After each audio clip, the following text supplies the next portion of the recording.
Hello, everyone. You've got 1 minute. 1 minute until we begin.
Hello, everyone.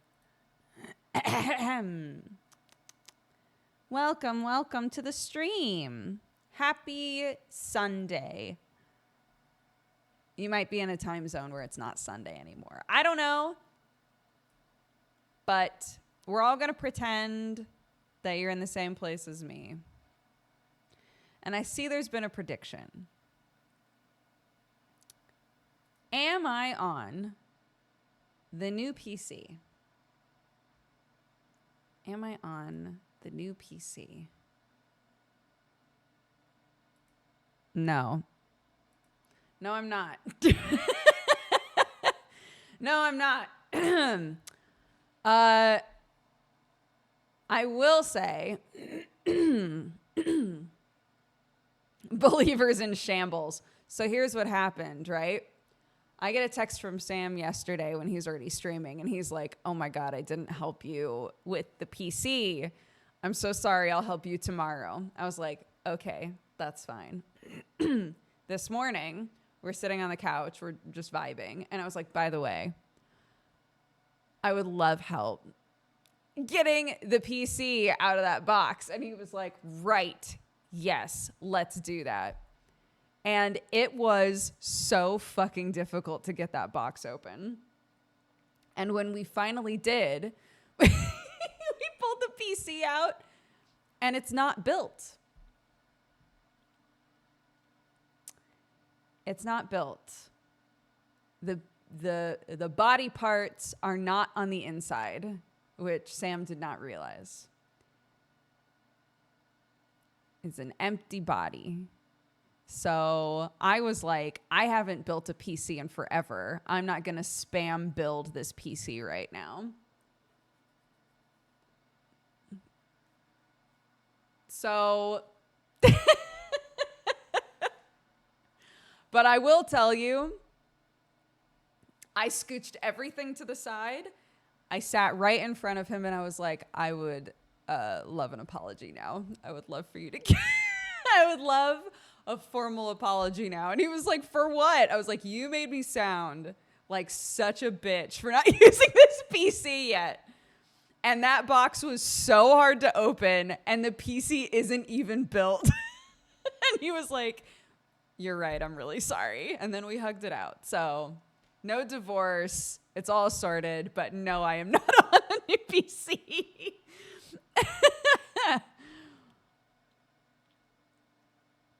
So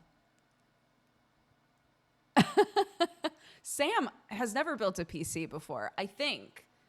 If I recall correctly, Sam has never built a PC. I've built, I think, 3, and it has been years. Someone that we do know that has built a PC very recently is Benji. And Benji was going to come over to pick up a graphics card, I think. So Sam texted him like, "Hey, if you're already out here, do you want to help put this PC together?" Because Brooke's a bit worried that she's going to fuck something up. So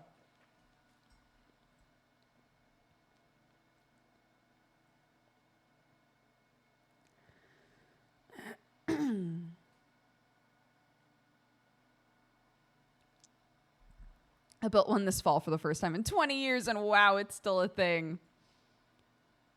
Yeah.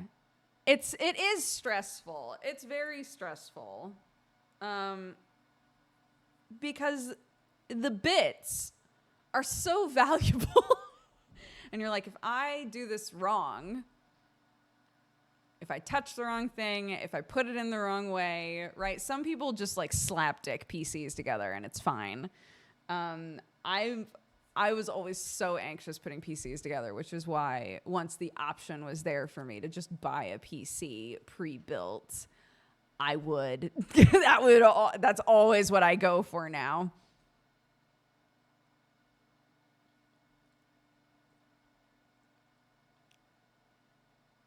Yeah, it's super expensive and you get the feeling that it's brittle, but to mount stuff, you have to push hard sometimes. Yeah.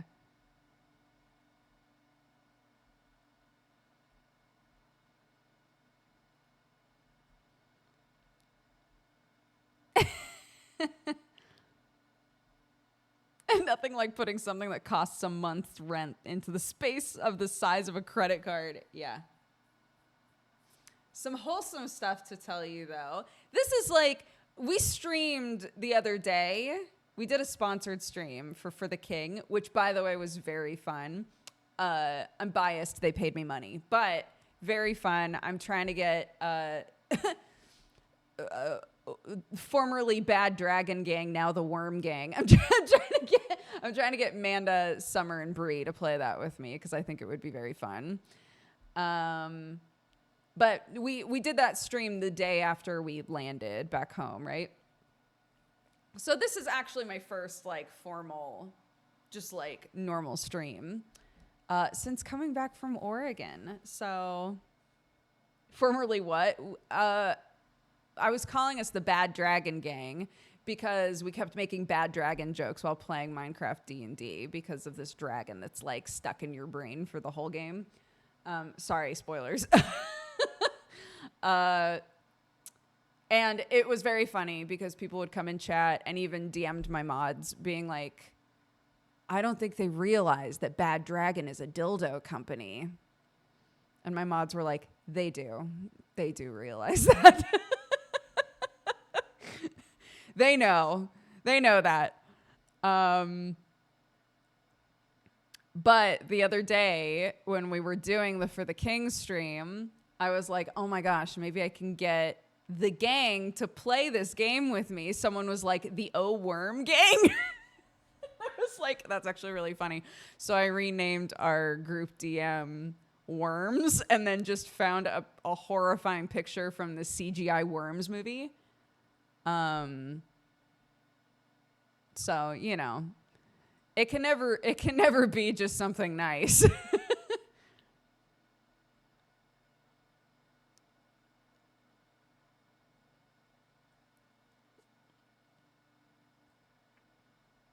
Wholesome community. Yeah. There is something wholesome about I think that's very precious that I could name my stream Bad Dragon Gang and have multiple people go, "Oh no, they don't know. They don't realize." That's very sweet. We do realize, though, all four of us are chronically online. We know what Bad Dragon is. Don't Google it. If you were here a couple minutes ago, you already heard me say what it is. Just don't Google it, you know.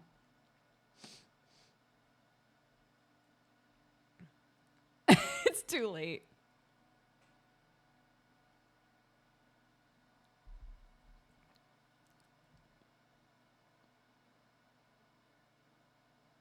It's too late. I'm worried about what ads I'm going to get now. I just got here, man.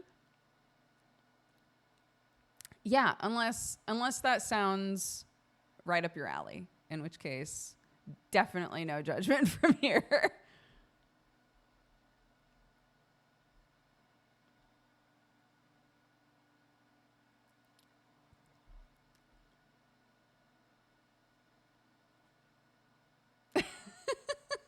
Can you imagine?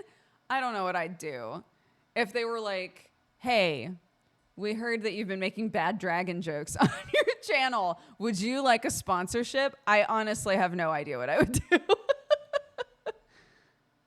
What about Good Dragons? There's probably gooddragon.com. I wouldn't trust that either, though.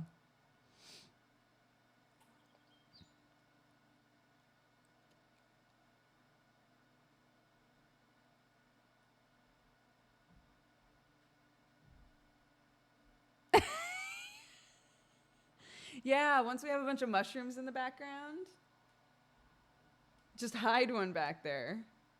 That would actually be amazing. No, hear me out. Okay, hear me out, okay? There's mushrooms everywhere in the background, okay? A sex toy company reaches out. They're like, hey, do you want a sponsorship? I say, yes, absolutely. And then the game is that while you're watching the stream, you have to try and find the dildo. Incredible. Incredible. Print it. I'm ready. I'm ready if anybody ever reaches out. I'm sure they won't, but if they do. It's a built-in hidden object game. Exactly. You get it. I love the enrichment. If we find it, what do we win? That's the question, right?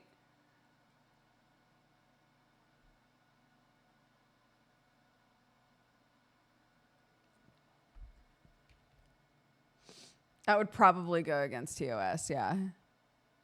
But are you allowed to get sponsors while streaming on Twitch? Yeah. People get sponsors all the time. If you mean all of the information that came out a while ago was about like how do you display sponsorships, and I think some of that has been rolled back. I'm not sure exactly what the rules are at this point, but you know, if I needed to find out, I could find out.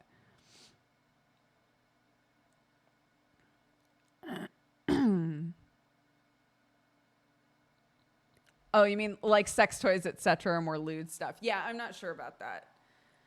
Somebody said that's TOS. It probably is TOS. I think it's probably one of those situations where you could be sponsored by them, but not show them on stream, which makes a lot of sense.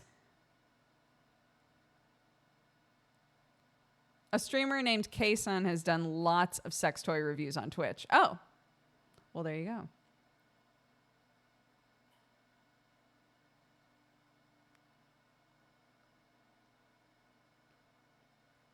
I finally ordered some mugs with my Dodger coffee order. My collection grows. Dude, I have a huge bag of coffee that's just meant to be up here with me, and I don't have anywhere to put it yet, and I'm so upset. Yeah, Sam's been sponsored by Manscaped, but I think like shaving your bits is a bit different than like explicitly sexual stuff. I have no idea. I don't know.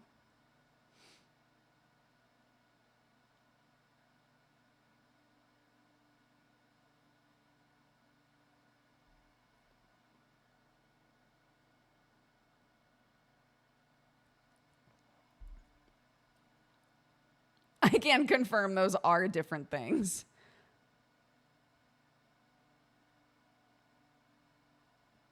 I was able to buy gooddragon.org. .com and .net were already owned. Fantastic.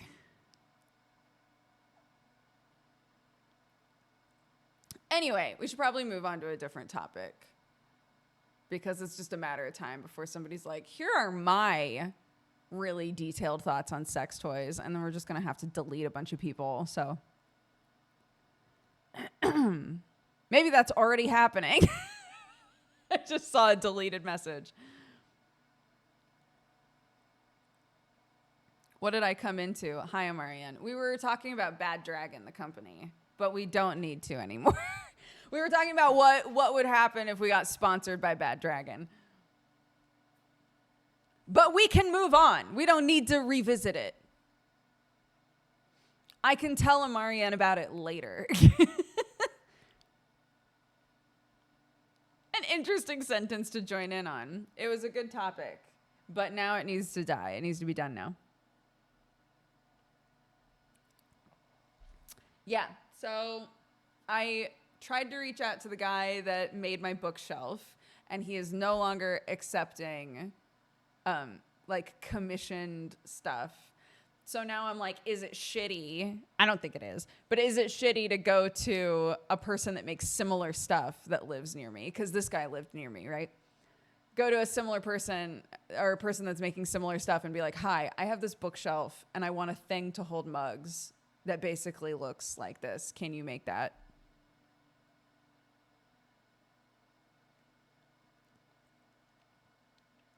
Dodger mentioned how she changed the name of the Minecraft D&D group from Bad Dragon to Oh Worm, and it spiraled from there. Yes. It's just called Worms. It's just called Worms now with a horrifying CGI worm face.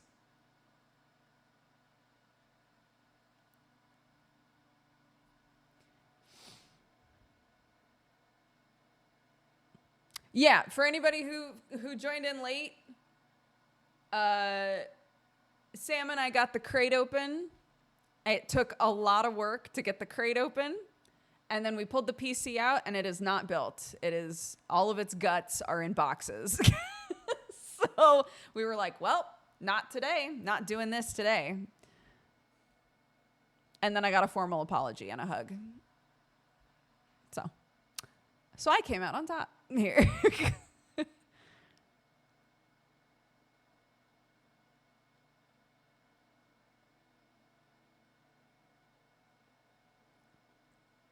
As expected, yeah.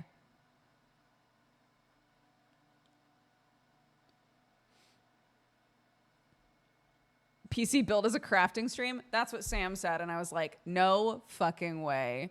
No way in hell am I inviting backseat PC builders into my chat. No, thank you. No, thank you. No, absolutely not.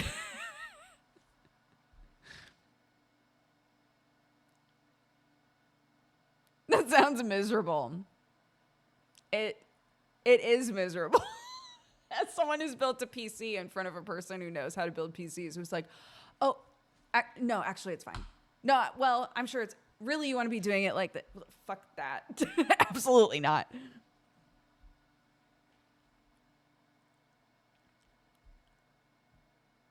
Permanent friendship jail. That's almost worse though. Because then I'd be looking at chat and looking at the emotes and being like, what are they trying to tell me?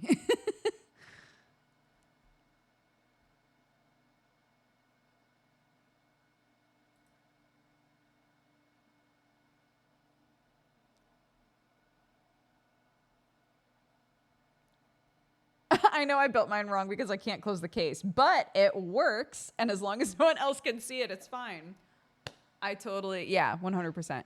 Yes, we do have Sunforged tonight. And yeah, it's not in the title. Here, I'll add it to the title. Later, Sunforged. We're doing a game. We're doing a late Halloween game where everybody is showing up dressed as a class and subclass from D&D, but we weren't allowed to spend more than $10. Sam and I decided we were going to spend exactly $0. So our ideas are perfectly janky. So yeah, I think Joe made like a little sheet that's in the Discord where you can guess what class and subclass everybody's going to be ahead of time and see if you get any of them right.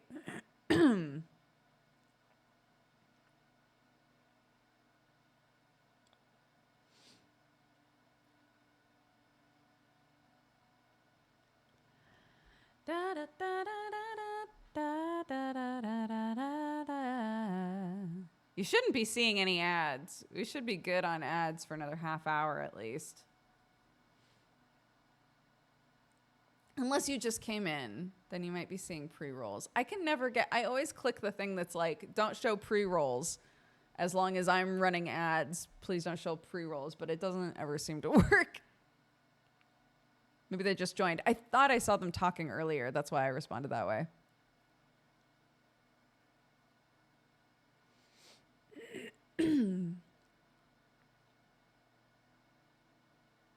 Hello, welcome everybody. How are the animals? The animals are good. The pigs broke out today. And they dug a hole. They dug like little holes in almost a perfect circle, and it looks like a beautiful little, like fairy circles in the woods.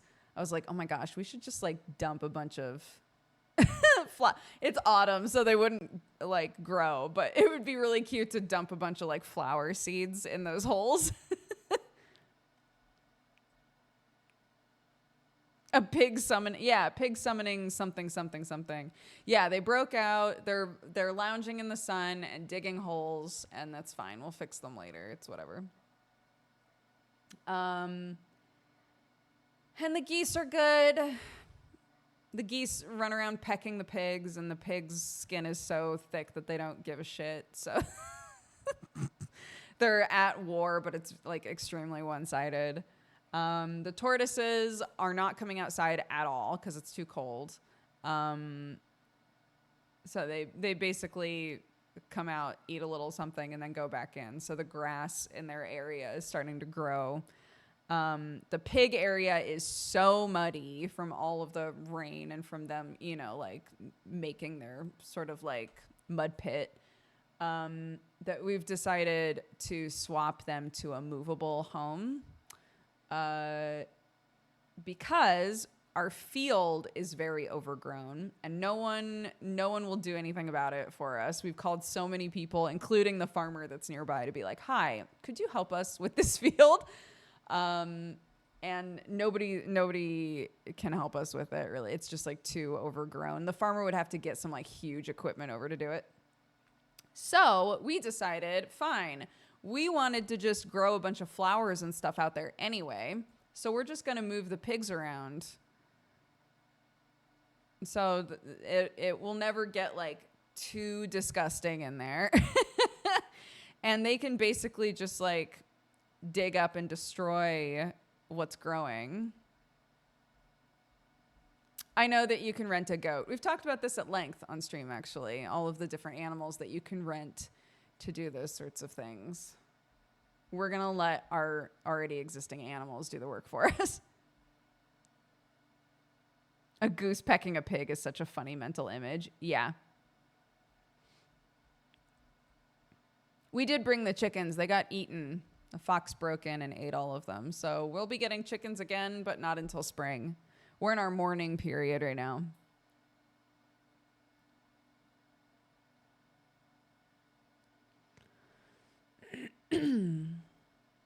There's a village near me where you can rent a Shetland pony to come and eat your lawn. I love that. Put up wanted posters of the fox.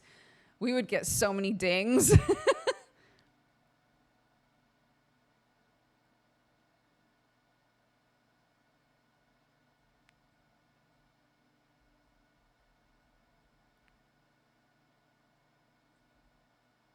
Pretty much nothing that grows out here is bad for the pigs. No, they're totally fine. We do have farm dogs. They're not ours. They're my in-laws. but they have 3 dogs. One of them is very old, Mabel. She's very old for her breed. She's torn her ACL. She's not doing super great. So we're not really sure like how much longer she's going to be with us, because an ACL, you can do something about it in a younger dog, but a really old dog, it's already so dangerous to put them under, to put like an old dog under to try and fix an ACL problem is like dicey at best. So yeah. Astro Chris, thank you so much for the gifted subs. Thank you very much. And also for the biddies. Goodness gracious. Thank you. If you were gifted a sub by Astro Chris, make sure that you take the time to say thank you.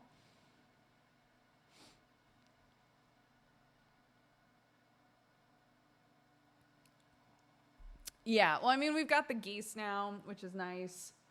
And they're so aggro at this point. It's amazing. It's actually, I love them. I love them so much.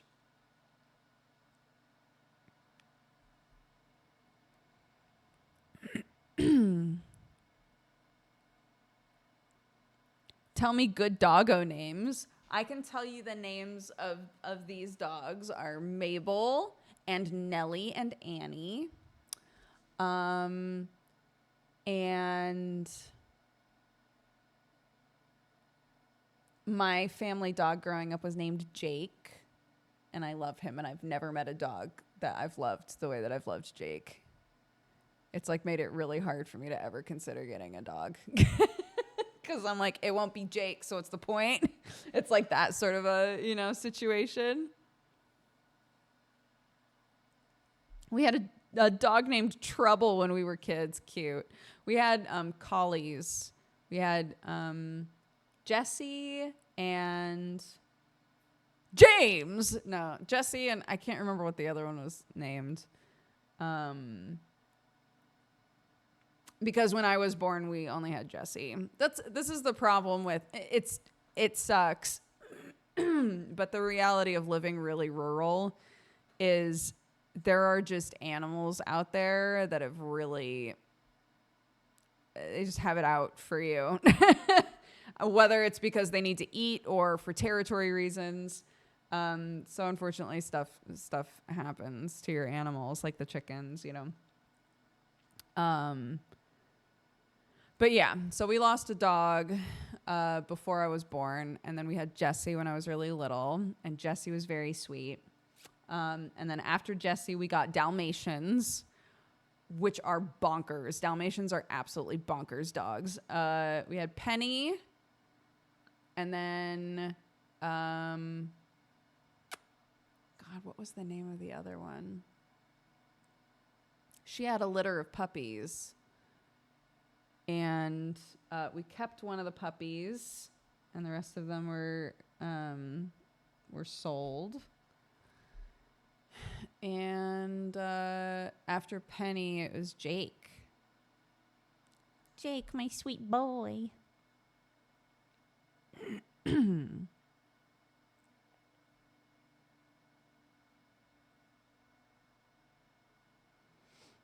I've never had a doggo. I've only had vicarious pets via my friends.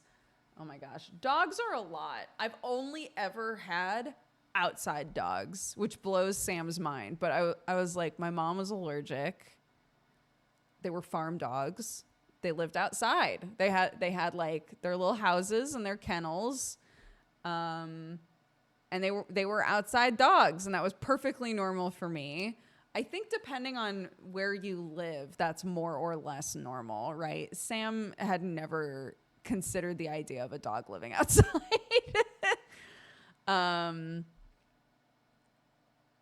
But I only ever had outside dogs. So knowing like how much energy dogs have, the idea of having a dog inside is wild to me.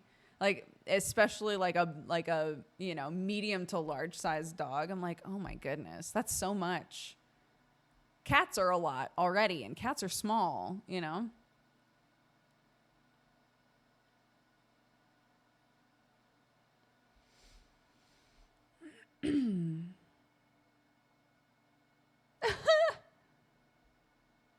How does that work? An outside dog, do they poop all over the place? Uh, I mean, my parents have like around 90 acres, I think. So yeah, they poop, but they poop the same way that all of the other animals that are that are around poop, you know. No, we didn't bother picking up the poop. We didn't really need to. They just didn't really poop near the house.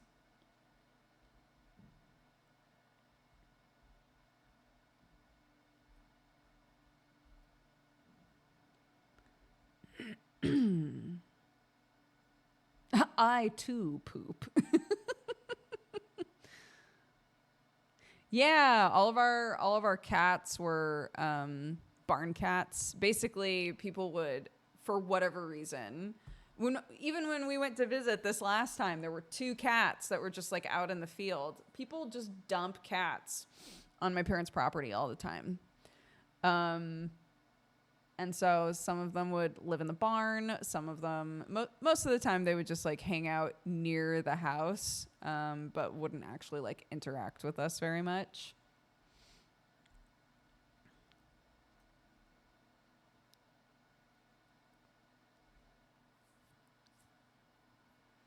90 acres is a lot of poopable places. It is a lot of poopable places. Yeah.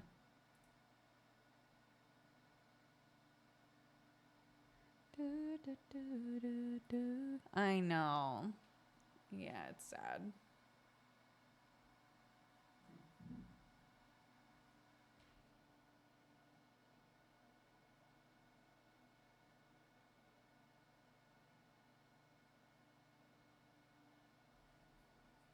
Growing up, a friend's dog roamed free in the neighborhood and would never poop in their yard. I always felt bad for the neighbors. They'd get random poop in their front yards. How does that work?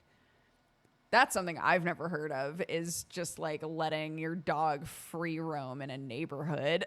Like, what?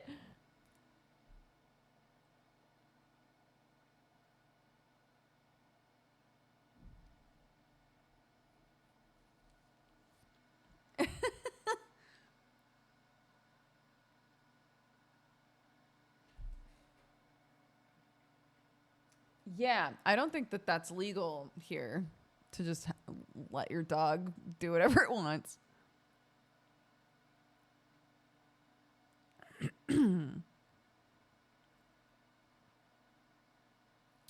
Yeah, and when I visited Ukraine, when I was in Ukraine for a few weeks, there were dogs everywhere, absolutely everywhere. The school that I stayed at, in the town I was in, was called Vlodomirets, and the school that I was living at, with my friend at the time, they would, all of the leftover food, any of the food that the kids didn't eat, um, after like mealtime, would basically get dumped in a big trough for the dogs, because there were so many like just hungry dogs out. So they'd just feed them. And it was buck wild. Yeah, I've never seen so many just stray dogs just out doing their thing, just like roving packs of stray dogs.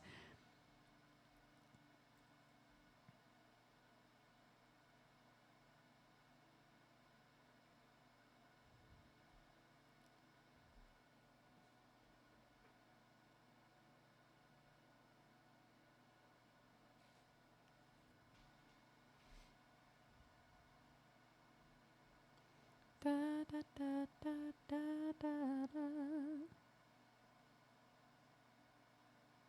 Oh, our dog Sam used to follow my older sisters to school, and it happened often enough that the school knew the dog and whose it was, so they would call my mom.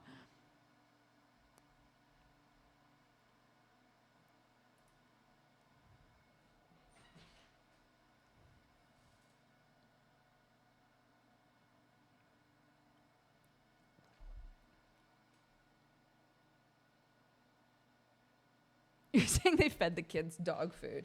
You could think of it in reverse that way, sure.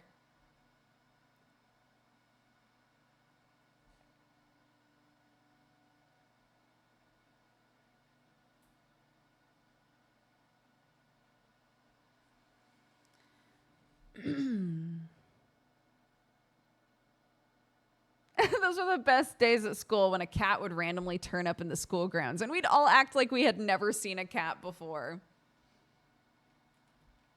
I told my mom, I can't remember who said it, but last time we were talking about deer, I told my mom what one of you said, which was something along the lines of, if you've never seen a deer before, they're like the magical unicorn of the woods. And if you live around deer, they're like really big raccoons that eat all your plants. And it made my mom laugh really hard. She was like, that's so true.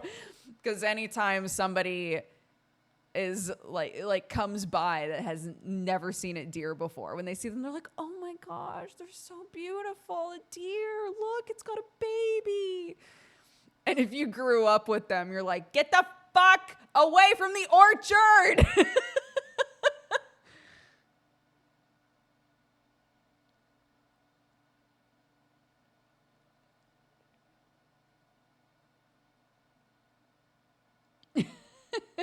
Deer are the biggest rodents you'll ever see.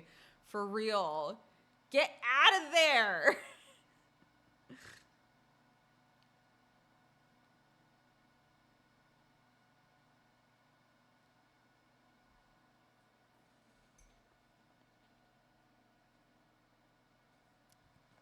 Oh my God, can I tell you guys? While I was gone, our gate to the property got replaced by a much safer gate, and it's beautiful. And I got all these pictures of it, and I was like, oh my gosh, it's beautiful. I'm so excited to see it in real life. We get home, and it's broken. And I was like, what happened? And there's been so much like construction work happening on our property that a digger, like oh my God, I can't even remember what, like a dump truck, just ran into part of the gate and ripped it out of the pillar. So we have to call the fucking guy that made the pillars and get him to like refit new brick and reattach the gate. So that's cool.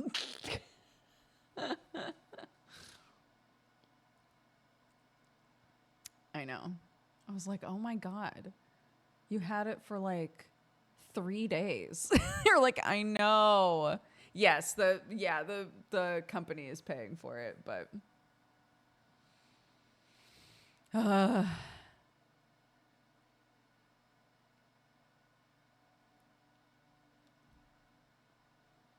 peak construction site problems that happens all the time. Yeah, it was wild. Like, man, we didn't even have it for a week, dude. We didn't even have it for a week before it got busted. Oh, well.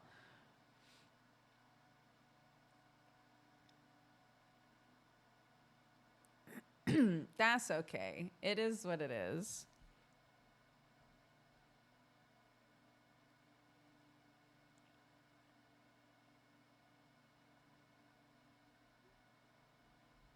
I don't think I've heard deer make noise, really, which is kind of wild considering how many of them we have around here. Or not around here, in Oregon, where I grew up.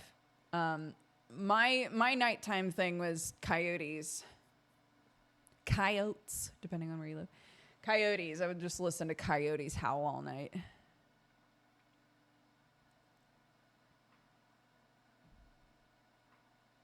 Yeah, the first thing I learned how to drive was a tractor rototiller.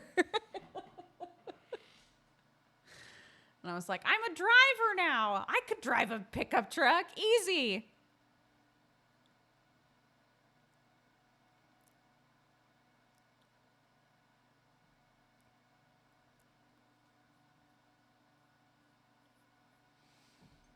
Yeah, and then there was always that one kid, shout out if one of you guys did this, there was always that one kid that would drive the tractor to school. I said this one time, and a friend of mine was like, oh yeah, we had a day at our school where everybody would drive tractors to school. Like anybody that had a tractor at home would drive it to school on the same day. And I was like, that's terrible. Imagine the traffic jams, dude. No, thank you. It's bad enough with one. You putting them all in the same fucking place? Don't do that.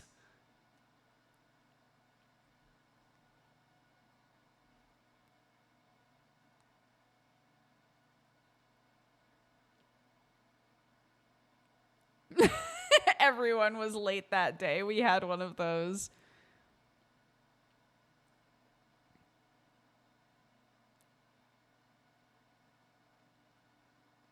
Yeah, that's true. That's true. If they were the sort of, again, if they were in my town, if they were Christmas tree kids, then sure, they had a tractor they could drive to school. But why when they could take their BMW?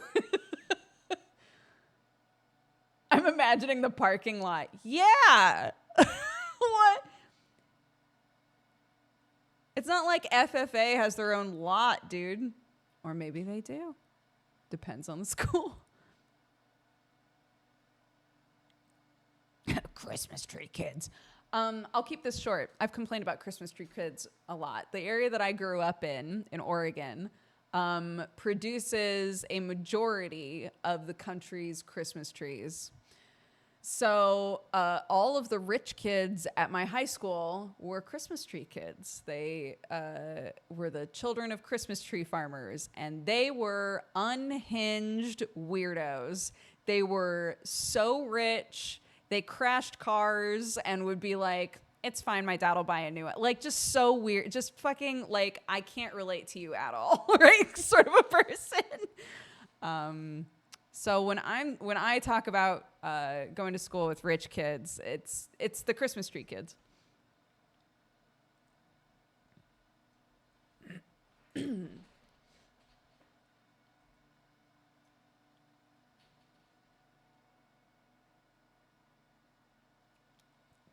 You can get rich on those things. Christmas trees? So here's what sucks about Christmas trees. If you want to get into the business, okay?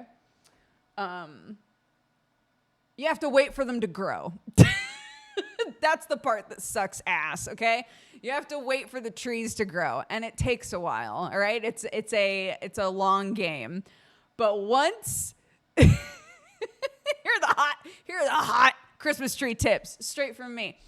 Once they're growing and you have like a rotation of trees, right? Once you're past those few years, the startup years, and you have some that you've planted each year so that they're rotating. Yeah, dude. Not everybody. We didn't have Christmas trees growing up because we didn't celebrate Christmas. But the number of people that buy more than one tree for their house, you make so much money on Christmas trees. It's bonkers.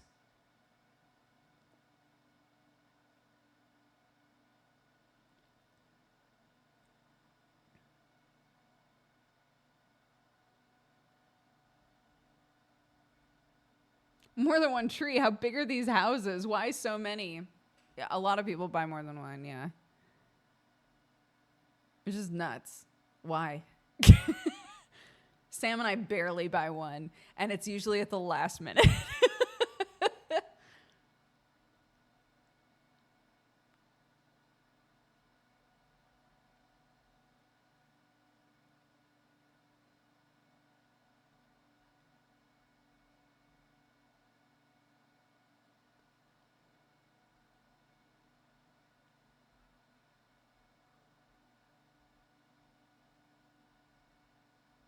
You have space to grow your own now. I know. I was saying to Clark, because Clark gets so upset about the tree, about us having to get rid of the tree.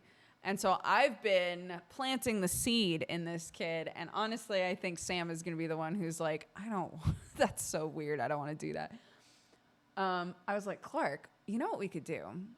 We could buy a tree and plant it. We could buy a tree that's like, like a small-ish Christmas tree size, right? We could plant it and then leave it outside. And every year we just decorate the tree that's outside. And we never have to cut it down. It can just keep growing. And eventually It'll be a nightmare, but it'll be a fun nightmare.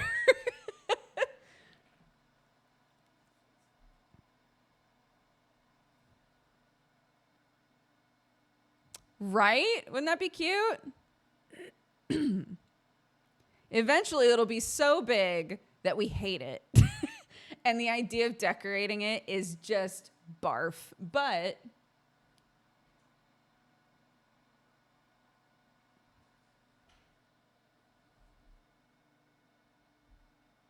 won't she be upset about removing the decorations?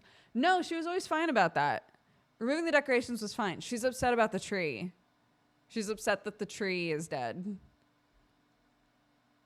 It's like the bugs thing, dude. She's not sad to take a bug outside and get rid of it. She's sad if the bug is like dead.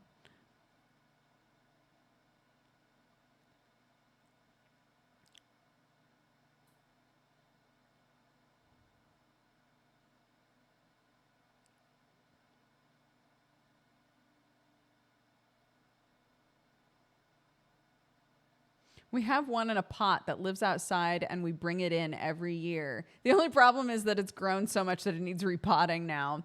Yeah. That's a fun idea though. That's like a good middle ground, right?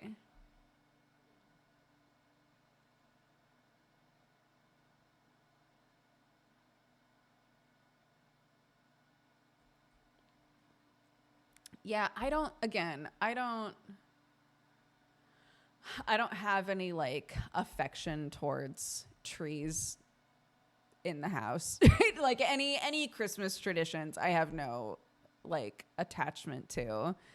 So I defer to Sam. Sam grew up with Christmas. Christmas is a thing for him. And he likes the real tree thing. So we do the real tree thing, you know.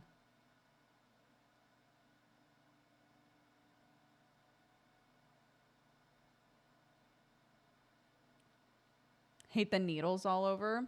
We found that as long as it has enough water, the needles aren't really a problem unless you like let it. But it might also have to do with the type of tree. I was going to say the brand of tree. I'll stick with that. It might have to do with the brand of tree that you get.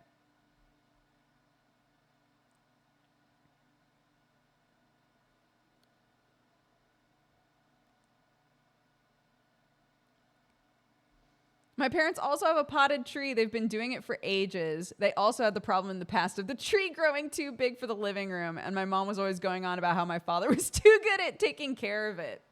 Yeah, somebody was like, maybe the answer is just when it doesn't fit anymore, you get a new tree, right? And you plant the tree that got too big, which makes sense to me.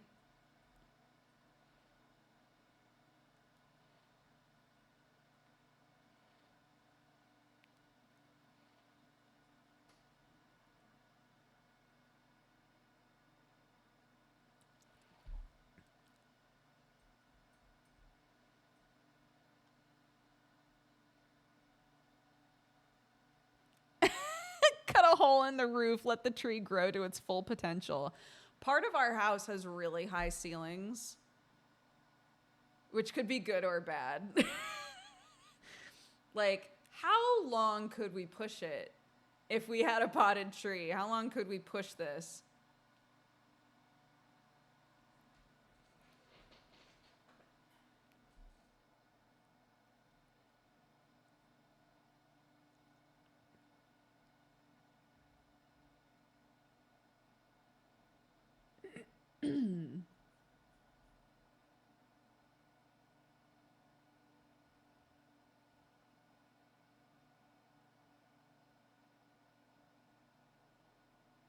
I've never seen a live Christmas tree indoors in my country. Everyone I know uses artificial trees. What's nice about artificial trees is you just build the same tree every year, right? Um, a lot of people just really like the idea of having like a real tree in the house and they like the smell of the real tree and all that. So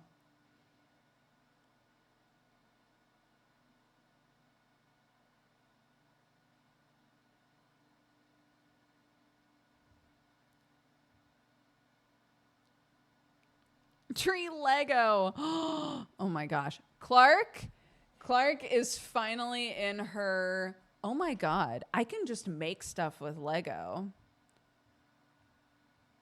We're finally there.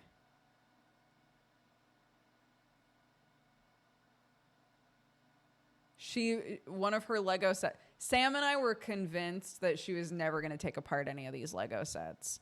And then she was like, I really want to create something with Lego. You know what it was? Is we went to like a small Lego store. Keep in mind, we went to Legoland with this kid, right? But Legoland, the areas that are like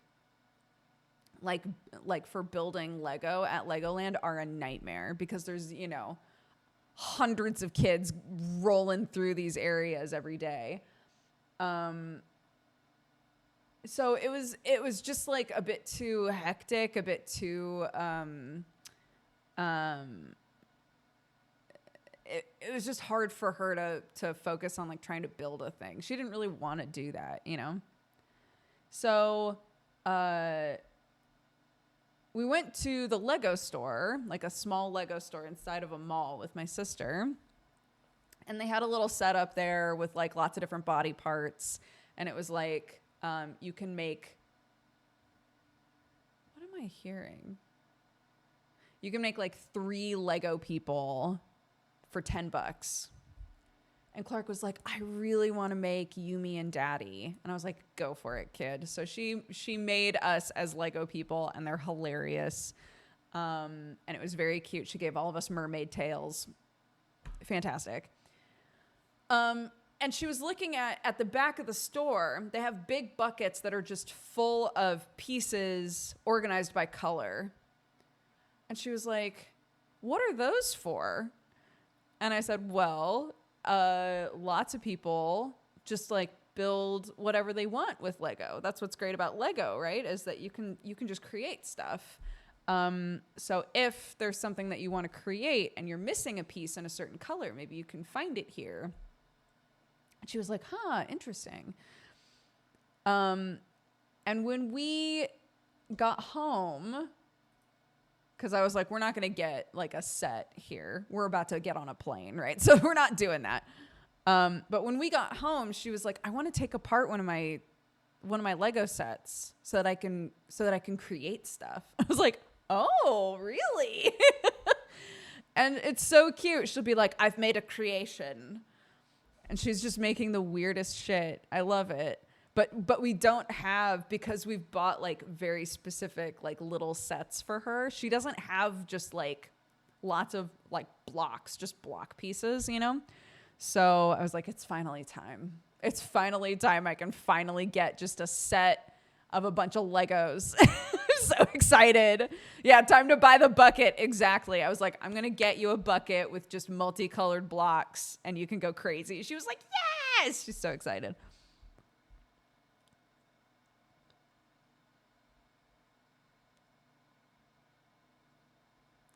Yeah, I think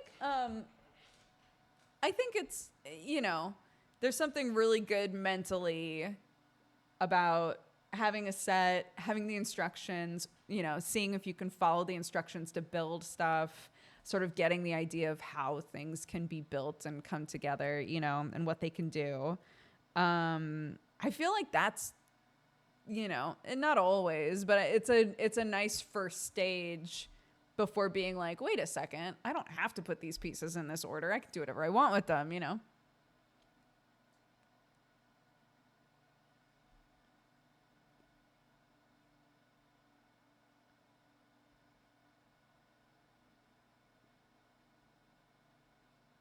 Yeah, I want to get one of those. I always see those big like circle mats that you can like zip up that just keeps all of your Lego inside, and then you can like open it back up.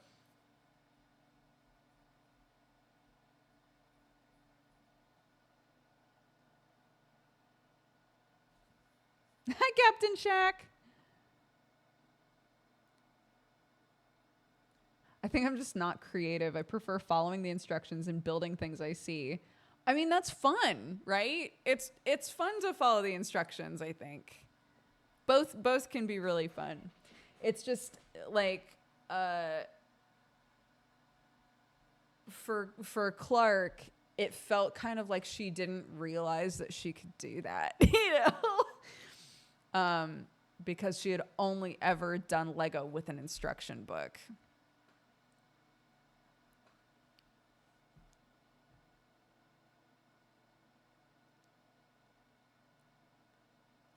Yeah, and building a thing from the instructions, yeah, and being like, I built it, right? It's the Gundam thing too. That's how it feels when you build a Gundam. When you do Gunpla stuff or any of that is like, I put it together in the order I was told to, and now I have this cool thing,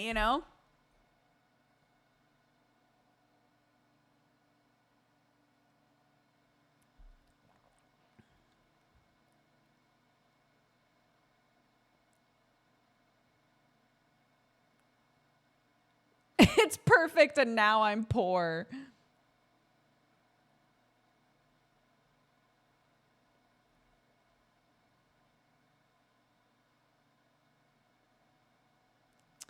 Yeah.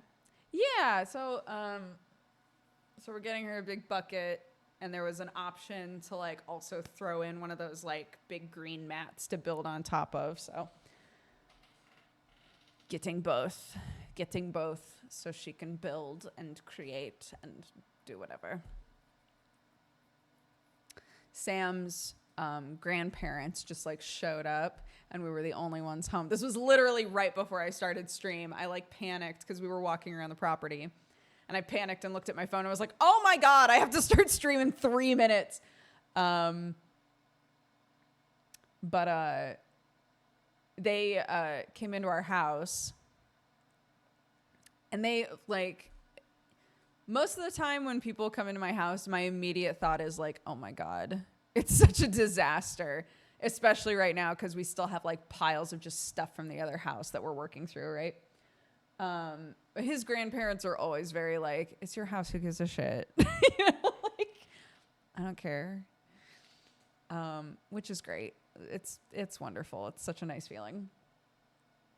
But they went into the area with all the toys, and they were like, damn, lot going on in here. I was like, I know.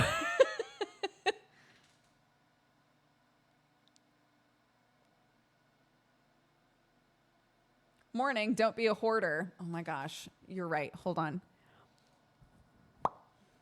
I've taken it out, so I'm not a hoarder anymore. Here you go.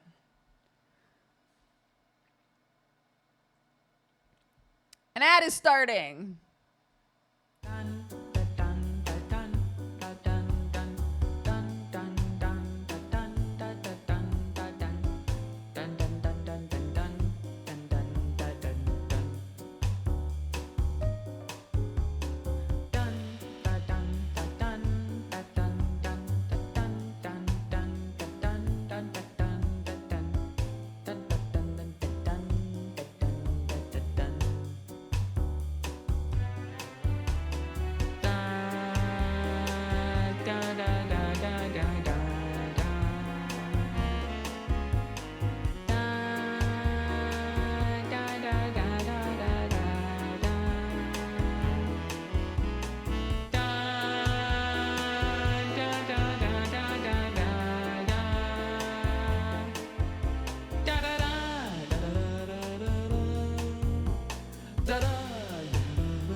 I just learned how to say pizza in BSL because because somebody said I just ordered donuts and I was like, I want a donut. And then I was like, oh, but we have pizzas. And I was like, I know how to say we have. And then I was like, how do you say pizza? So I looked it up and it's this, which is so funny. So it's we have pizza. You're basically like doing the same, we have pizza.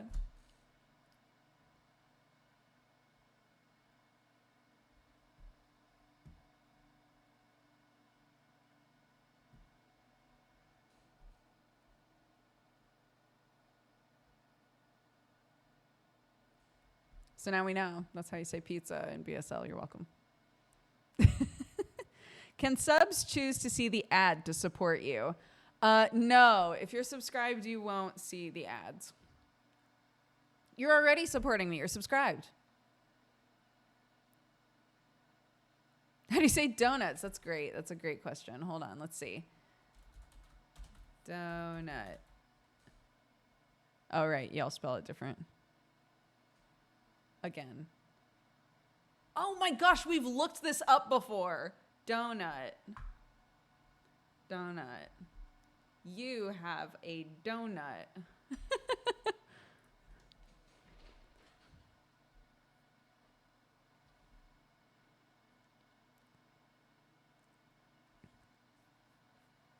That's true. Sometimes people will open up a stream in an incognito window. I expected another circular motion. Me too. But it's D and then nut. D nut.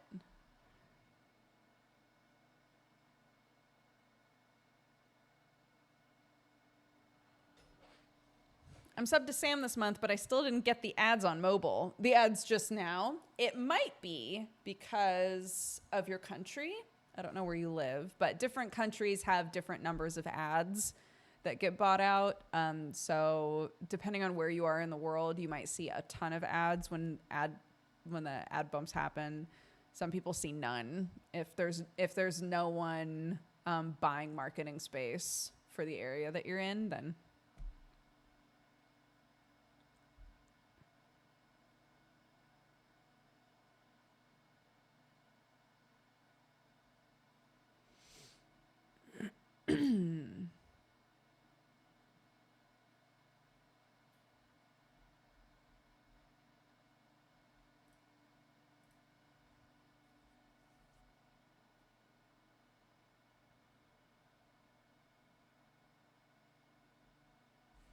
interesting. Good to know. I always feel bad for not getting any. No, don't worry about it. It entirely depends. So.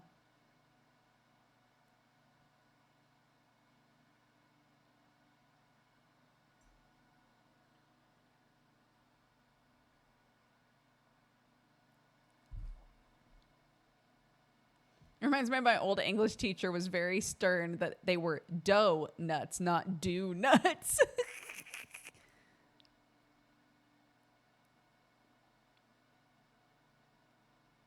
I'm trying to remember how you say where, because I think this is what. What? I can't remember all of the who, what, where, when, whys. Spoon of Doom, thank you very much for all the gifted subs. Welcome to the Cat Gang. Everybody who was gifted a sub, make sure that you take the time to say thank you.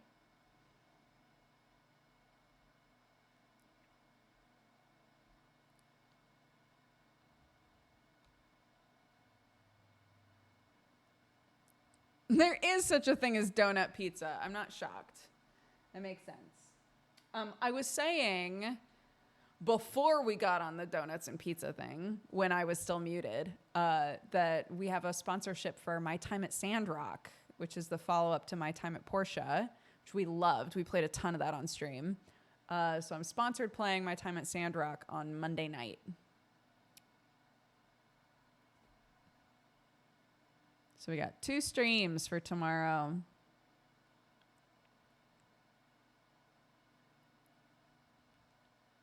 Yes, schedule should be back to normal. We're not going out of town again until New Year, I think. So, so yeah, we should be back to normal for a while here now. Clarky's back to school. It should be good. FTK2 was fun for the King 2. I'm trying to get. I was saying I'm trying to get Summer and Bree and Amanda to play it with me once we're done with Minecraft D&D, which we're gonna try to finish up this Tuesday.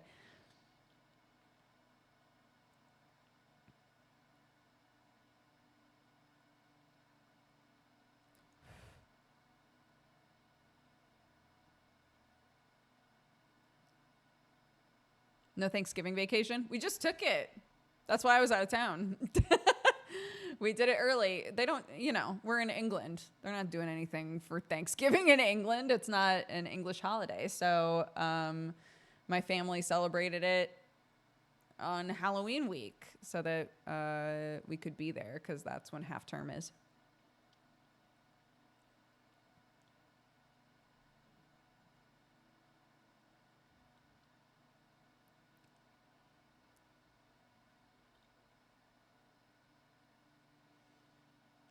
Yeah, I kept calling it Hallows Giving. I was like, I'm so glad we came here for Hallows Giving, guys. But both went great. Thanksgiving went off without a hitch. It was great. Everything was delicious. It was very fun. And then Halloween was awesome. Definitely the best Halloween that we've ever done. So I don't think Clark will ever want to do Halloween in England again. I think she'll be like, yo, we're going to America every year, dude. I have no idea. I don't know anything about Sandrock except that it's a sequel to Portia. So I can't answer any questions. But some people said that they played it in early access or beta. So somebody in chat might be able to answer your question. Lorch Durden, thank you so much for all the gifted subs. Welcome to the Cat Gang, guys. Thank you. Appreciate it.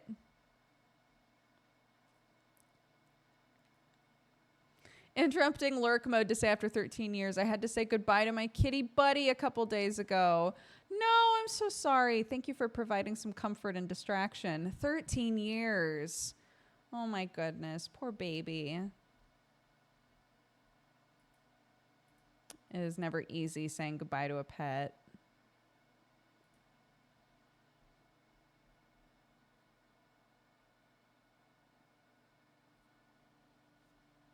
How dare you not celebrate a uniquely American holiday? I know. Well, my family kept being like, it's pretty close to Canadian Thanksgiving. So they kept saying, yeah, we're just celebrating Canadian Thanksgiving late. It's fine.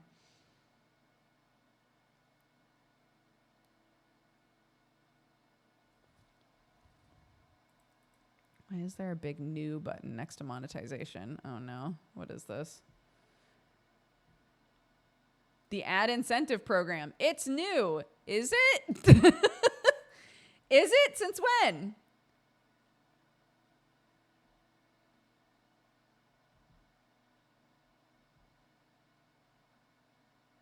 And it reselected keep pre-roll ads. I don't want them. Disable pre-roll ads.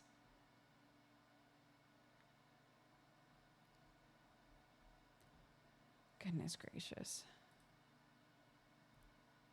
All right, I'll look at that later. Oh, was it not site-wide yet? Really?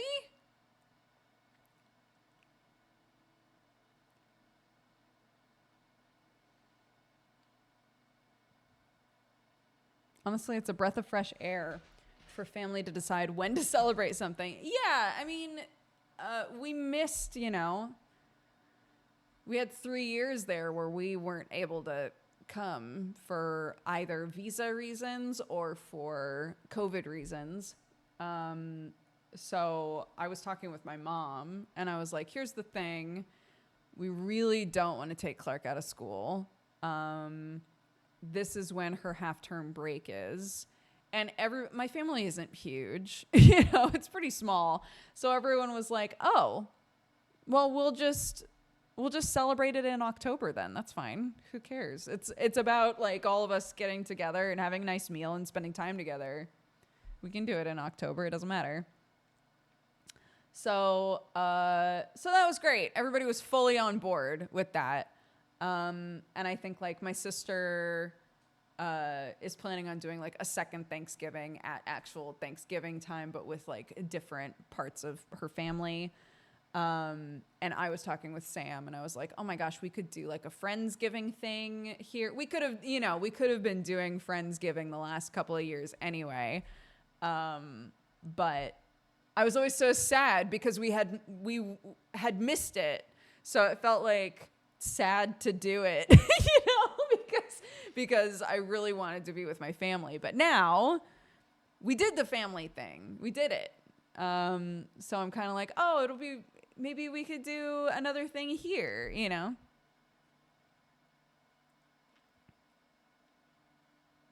When do schools take breaks in the UK?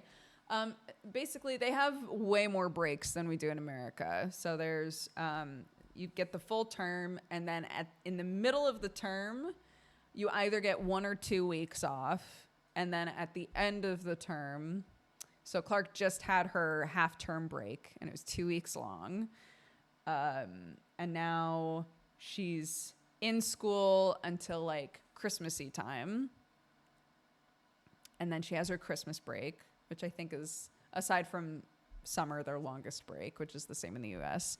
But every term, in the very middle of it, they get a week or 2 weeks off. The music's crunching. Goodbye, music. They're not year-round schools, but their summer break is not as long as it is in America. So instead of having like 3 months where you don't go to school, they have like a couple months that they don't go to school, and then they get like a week or 2 weeks off, like intermittently throughout the year. They just get way more time off. There's tons of bank holidays. There's lots of like 3-day and 4-day weekends, all sorts of stuff like that for schools. So, which I think is good. I think it's good for the kids to have lots of time to just like, veg out, just stare into the abyss like adults do,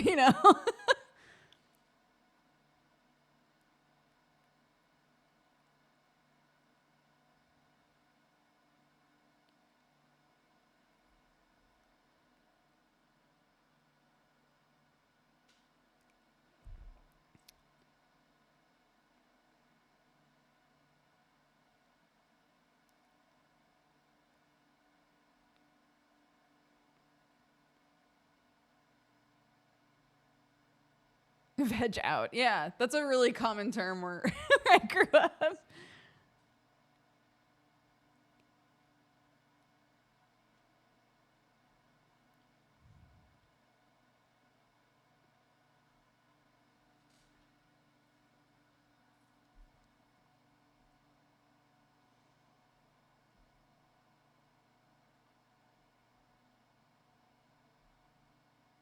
Oh, yeah, there are teacher training days. They're not super often, though. But yeah, that's another time that the kids get off.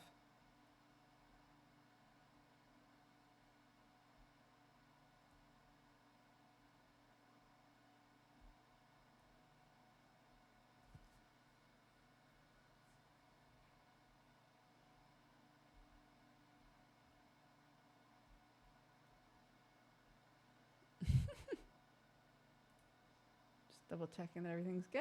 Yep, I have no panicked messages from anyone. Huzzah. Dude!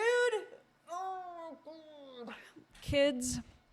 Kids and jet lag are so just unbelievably the worst. So you can't, like, my kid is old enough now to be reasoned with, right? Like, I can explain in detail things to her and she can understand. We can have complex conversations about things. And still, she's sitting on my couch watching YouTube. Perfect. Hi, Sam. And still, dude, she's waking up at midnight every night. Midnight. And staying awake for like 3 hours at least. And it sucks. It sucks.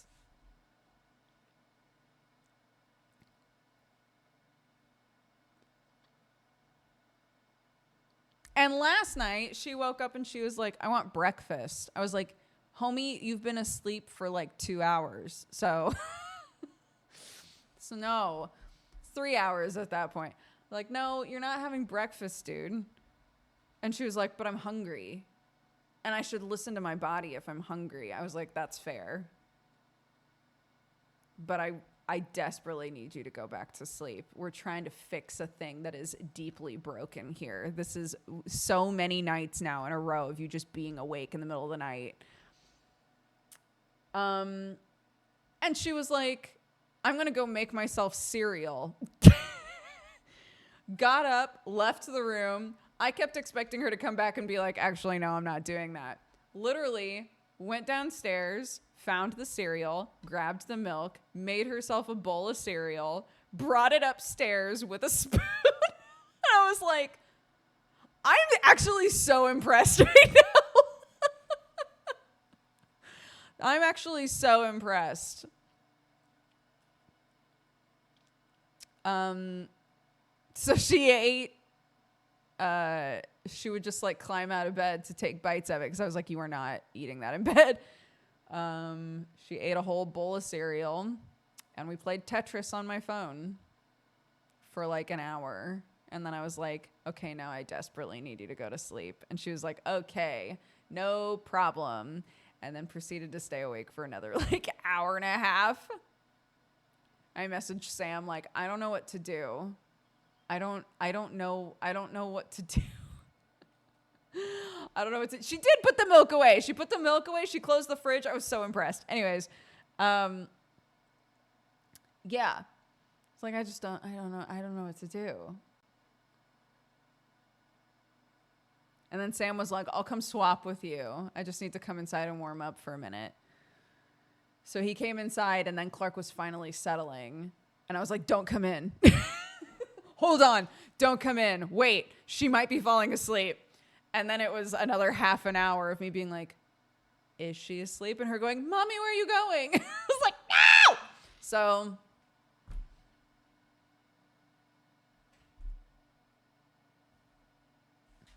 I was like, this is my sleep schedule, dude. I fall asleep in your bed at 8 p.m. and then sleep until midnight and then wake up and then stay awake for 3 hours. Not you. That's not your sleep schedule. That's my sleep schedule.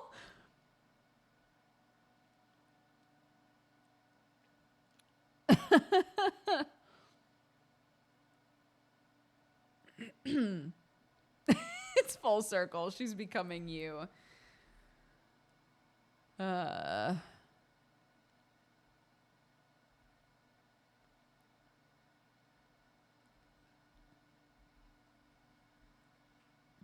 it's fine. It's fine. Because she's going back to school tomorrow and she is going to be so zonked. Yeah, it's just jet lag. Jet lag is so hard for kids because their melatonin, the way that they produce melatonin is so different from us. Take this with a grain of salt. Go look it up yourself. But my understanding as a non-educated, not scientist, is that they sleep harder than we do when they actually like get to sleep. They sleep harder than we do, but they when they're awake, they are like way more awake than we would be. So if her brain is telling her, hey, you're supposed to be awake right now, she's like, I'm awake, dude. I'm super duper awake. Your parents must be laughing their heads off. I was a kid that took myself to bed. It would hit my bedtime and I'd be like, I'm pooped. I'm going to bed. I loved nap time. I was so jazzed for nap time. I was that kid. I was that dream scenario child when it came to sleeping. I loved going to sleep. I loved napping. I loved all of that. So no, my parents look at Clark and go, she's not very peaceful, is she? And I'm like, no. And it's great. She's awesome. She's fantastic. She's just also a little chaos gremlin, and it's fine. I'm very proud of her.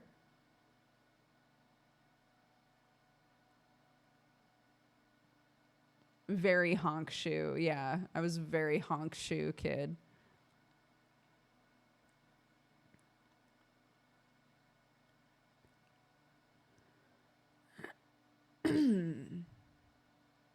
We wouldn't have her any other way. I know, dude. It's true. She's very spicy, and I love that. Oh my God, I took her to soft play. She's spicy, but she's also really sensitive. It's the Sam Brooke combo, okay? So I took her to soft play yesterday. This kid, I was furious, but I was like, I have to just let her handle this herself. This kid bumped into her, went, ah, in her face, and then swiped at her, didn't hit her, but swiped at her and walked away. And Clark turned to me and immediately sobbed and came over and was like, that kid was so mean. And I was like, yeah, she sucks. What are you gonna do about it, right? That kid sucks. So what Clark decided to do was literally anytime she saw this kid, she'd go, and it pissed this kid off so bad that she was complaining about it the entire way out the door. It was hilarious to me. Literally every time she saw this kid, just put a hand right in front of her face. And then on the way out, Clark had come down the slide, and this kid was like getting ready to go with her parents, and Clark walked by her and went, as they were getting ready to go. And this kid was walking out with her parents and was like, that kid keeps putting her hand in my face. And I was like, there you go. You win. My child wins. It was amazing. Yeah. She tried doing it to another kid and it didn't work. Another kid like basically pushed her off of one of the like spinny things. He was like, it's my turn now, and like pushed her off. And so she started doing that to him too, but he did not give a shit. But you know what? It worked for that first child, and that child was way more aggro. So I feel like that's a victory.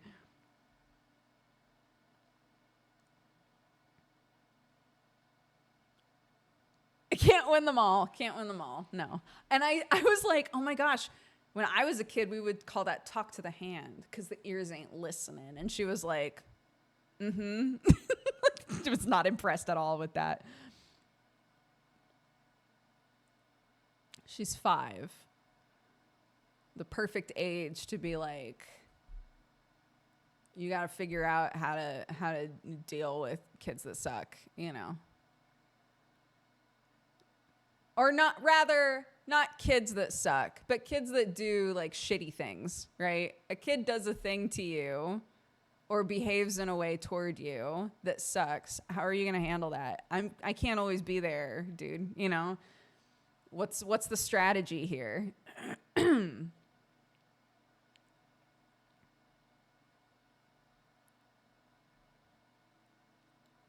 The one that she's gotten really good about is if one of her like friends or family members is like, you can't come to my birthday, right? Like if they're just like having an interaction and it turns into like, well, I hope I never see you again, and you're not invited to my birthday, and you know, blah blah blah blah blah blah blah blah.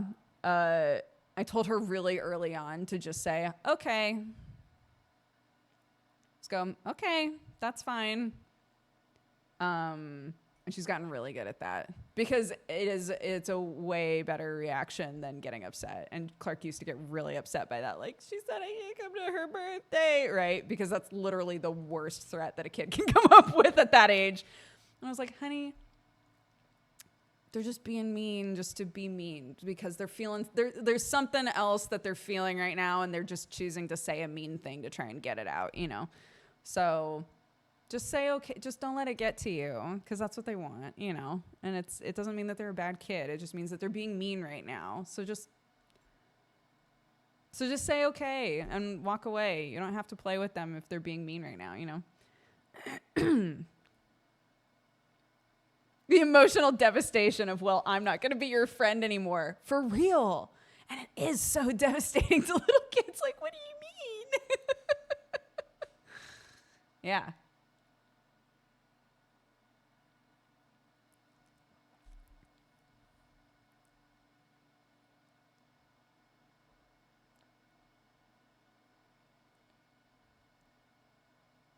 That would devastate me as an adult. Honestly, yeah. But like, I guess that's not true. I was going to say the gravity of it as an adult feels different. If a whole ass adult like calls you up to be like, you're uninvited for my birthday, it's like, what did I do? Right. But I guess, it's, what's the word that I'm looking for? It scales properly. I guess that is super upsetting to a little kid. Because of not being able to go to a birthday is like one of the worst things that they can think of, right? But like for an adult, I guess it's equally devastating because then it's like, what did I do as a grown up, as an adult? What have I done to make you, a fellow grown up, call me up and say you can't come to my birthday?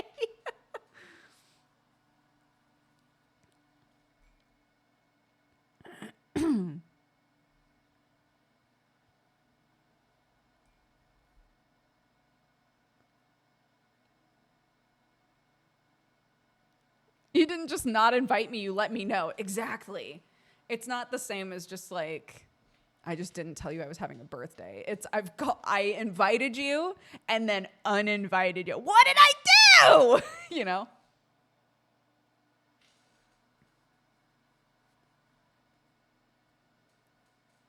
I'm having a really cool party and you can't come. Yeah.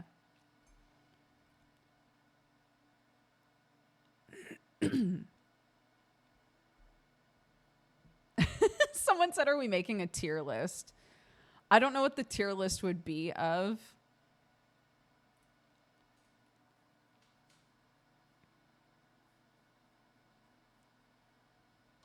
But I want to make it. Whatever this tier list is, I want to make it.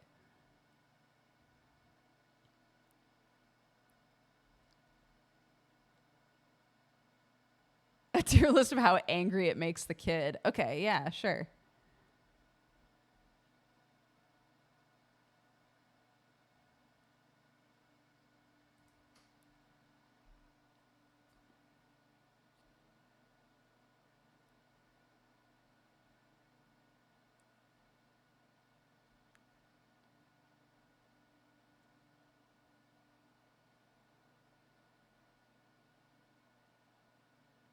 Yeah, honestly, I feel like I worry about that more than Clark does. The like birthday party thing.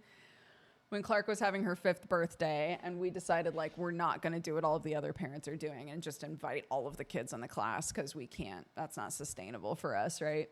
I was so worried about what's going to happen. What if the kids are like talking about the party? Like the kids that did come, what if they talk about the party afterwards and other kids feel bad? I was like, that's just how it goes, dude. You know, that's just how it goes, I think.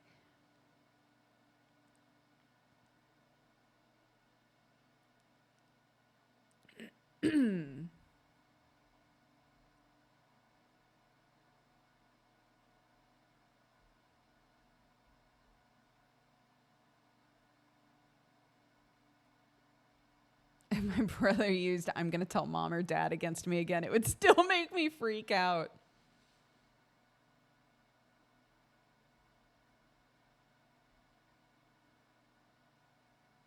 I definitely got into arguments with other kids about whether or not my dad was stronger than their dad. Yeah.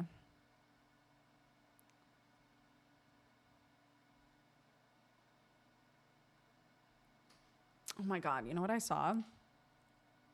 I've never seen this before. Clark was watching a video, and this person had a trampoline, but it was like inset into the ground. So the trampoline was at the same level as their lawn. And I was like,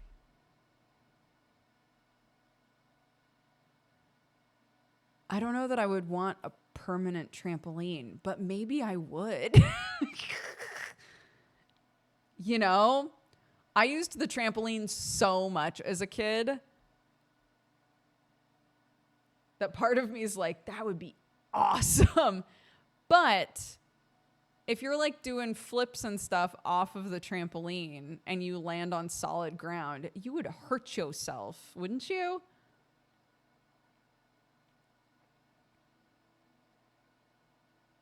If it broke, you'd be stuck in a hole.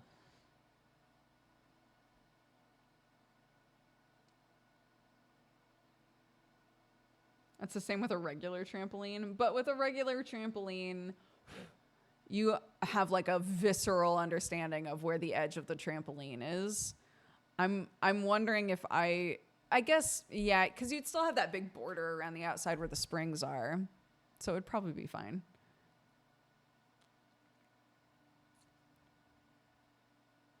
Yeah, if you don't want it anymore, you just fill the hole, right? It's like NBD.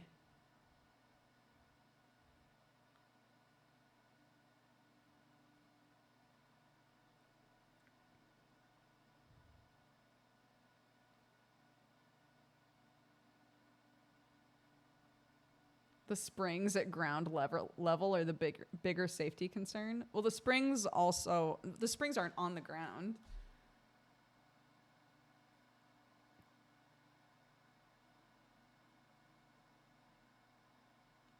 I don't know. I don't know what would wind up happening. I would have to look into it because this is rain country. So.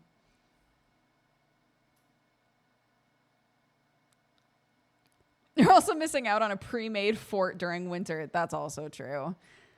Hiding under the trampoline was awesome.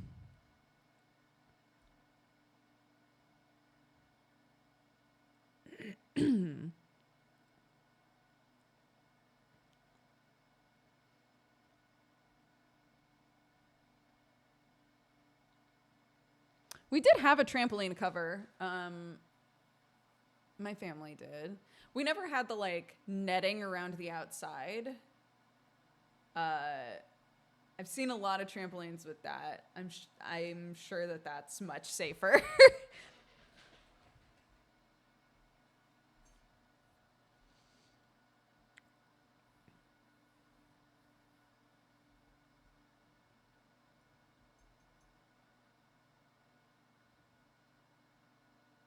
Somebody said something about peaches up there like a minute ago, and now I have peaches stuck in my head.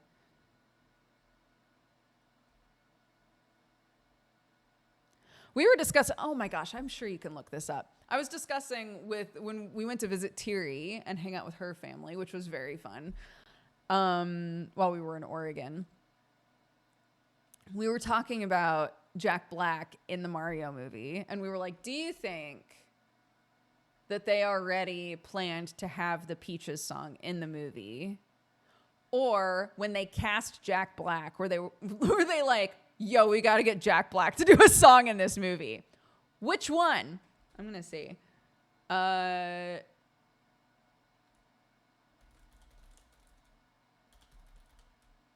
Was the Peaches song improvised as one of the options? Hold on. Movie composer says Jack Black's Peaches was pretty much improvised on the fly. That's so much better. That's so funny. Wait, really?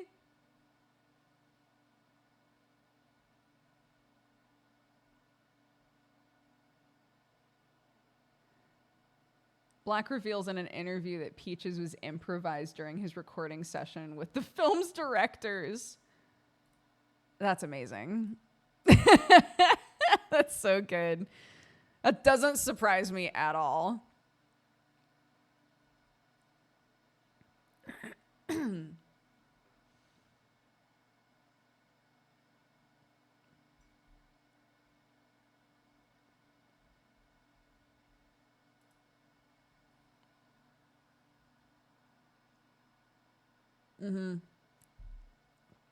Definitely. Yeah. They're just like between lines. He's just sitting in there. He just starts singing a song. They're like, hold on. That shit's catchy. No, not a song by Peaches in the Mario movie. That would certainly be a choice. Yeah. No. Jack Black sings a song called Peaches about Princess Peach in the movie.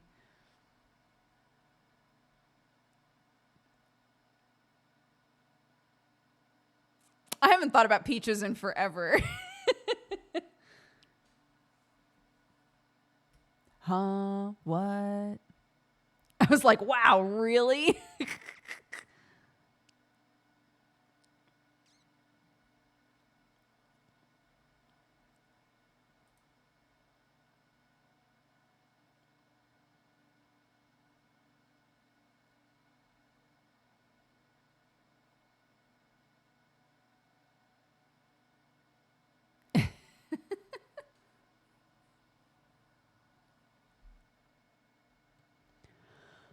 Oh.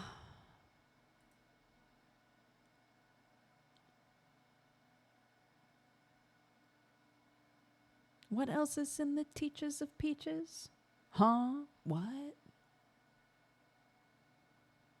I think The Holiday is the only Jack Black movie I've seen. Oh my gosh. I've been thinking about rewatching School of Rock. I remember really liking that movie.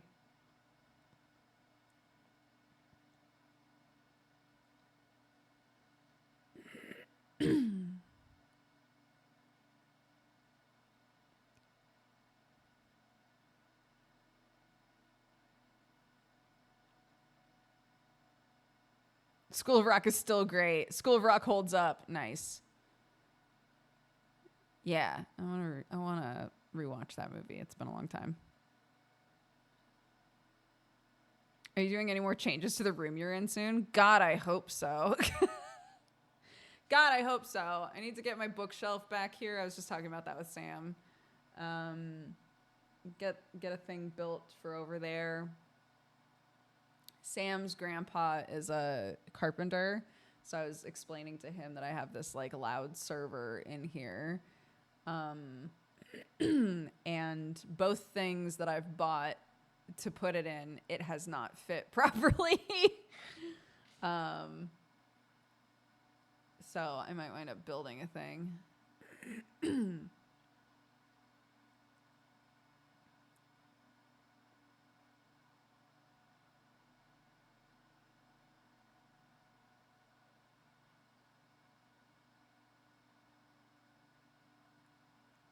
I think Orange County is quietly his funniest role. I don't think I've ever seen that.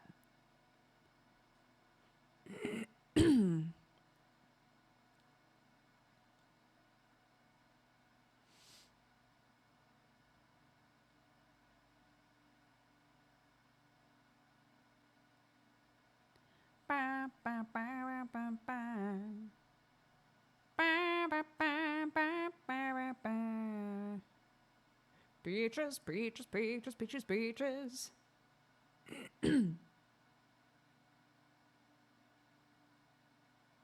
Are you talking about level 20 D&D characters? I've never had a character reach level 20. Wait, have I? Wait.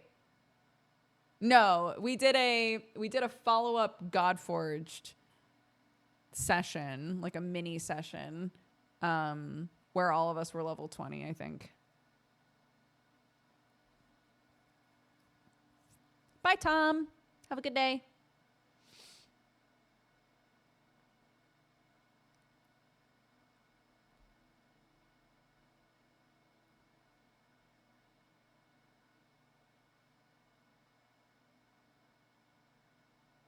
The solar power guy who came to our house recently commented on how loud our router is.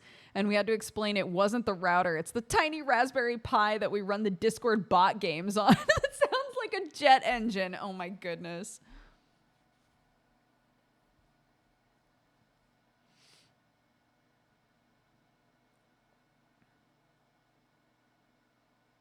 God bless.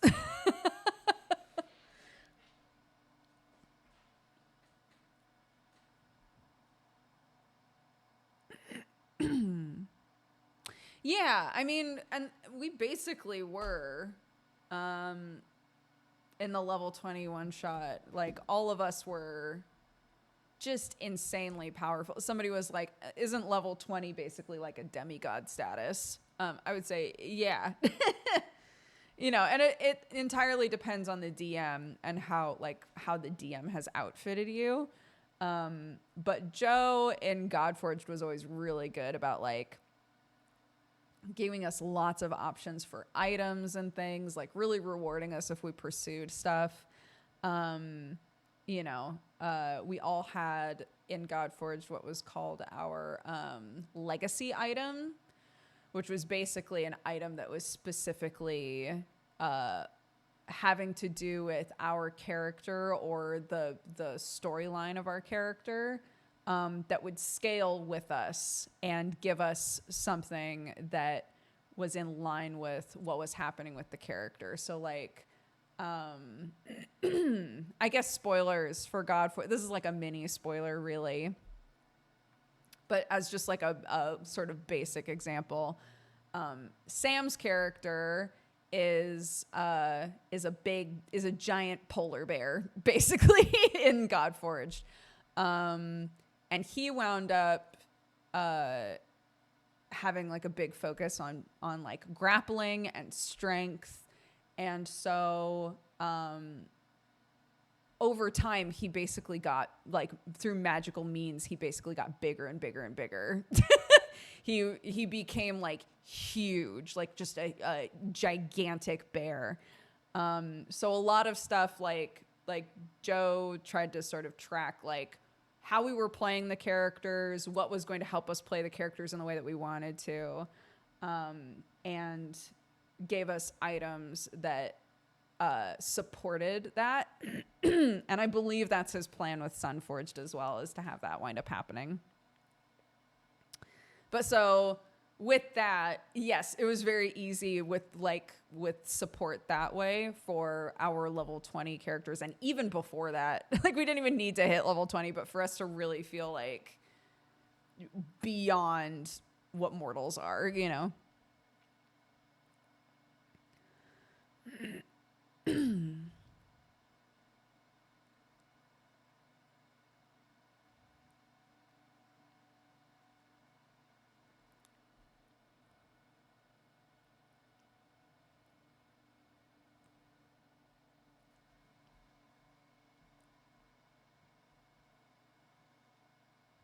There are options for post-level 20 benefits that DMs can hand out instead of levels, like epic boons and things. Interesting. Yeah, I'm trying to remember how... Sam, if you're still in chat, do you remember what level we got to in Godforge by the end of the campaign?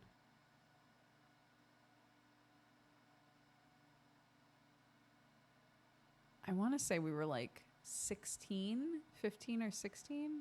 Y'all were 17 and I was 18. Okay. Right.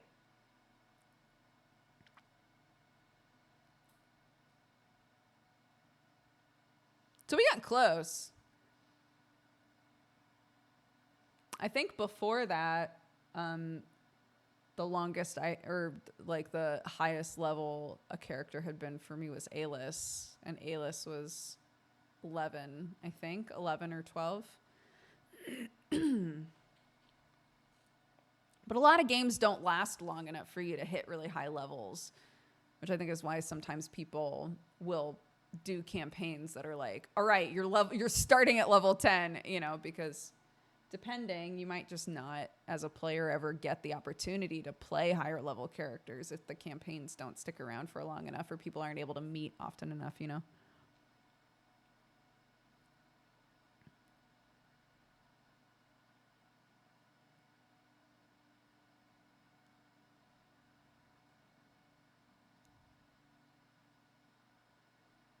At university, we started most of our campaigns around level 5 so that we could have more interesting characters. That makes sense.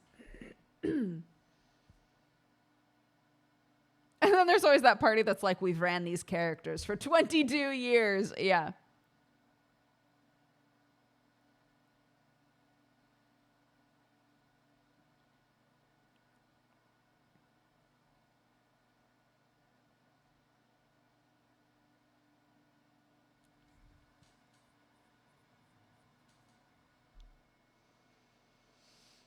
Yeah, I'm trying to think. I think we started at level 2 in Sunforged.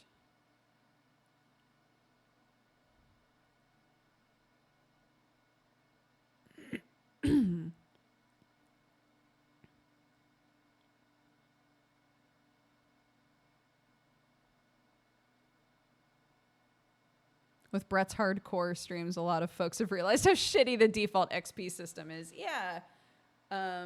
It seems like Brett enjoys doing the hardcore stuff.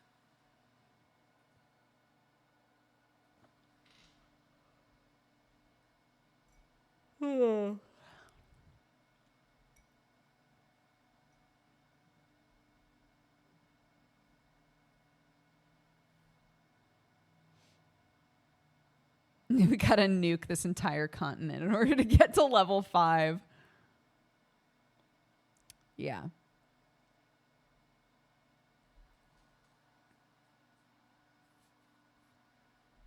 I DM'd for my brother and his sons, and sometimes the enemy fumbled early on, quote unquote. Yeah. And honestly, some people feel really weird about DMs like fumbling dice rolls. I don't feel weird about that. If a DM is like, it's not a good story for this person to get killed by this thing right now, and they want to say actually the roll was different, go for it. You know.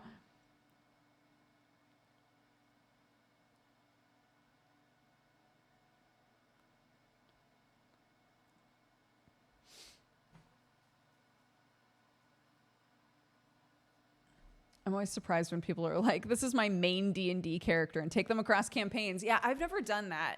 But a good like mid-ground that I was talking about, I think I've mentioned this on stream too, that I was talking about with Emily, who is one of the Hellions players. Emily was talking about how when she DMs stuff, major NPCs will be kind of like alternate universe versions of past characters. And I was like, that's so smart. Because then you get to like play that character that you love, but like in a different context, basically. I think that's really fun.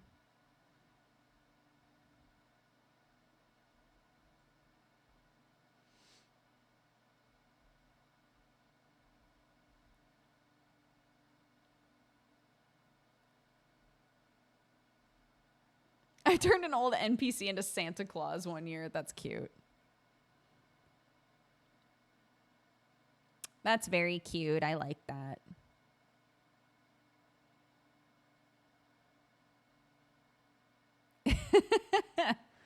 Oh my goodness, it's 3:00 already. Shall we take a look at fan art and stuff really quick before I go? I wasn't thinking about it. Is that Dash? No, this is Bash. Yeah, this is Qualis, a bitchy sorcerer. It's not the same person.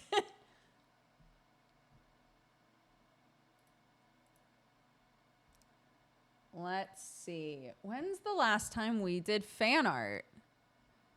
Was it our first Minecraft D&D? Because if it is, you have a lot of unhinged stuff to look at that Yoshi did. Yeah, I think so. Okay, let's start opening stuff. Hold on. I'll open them all up.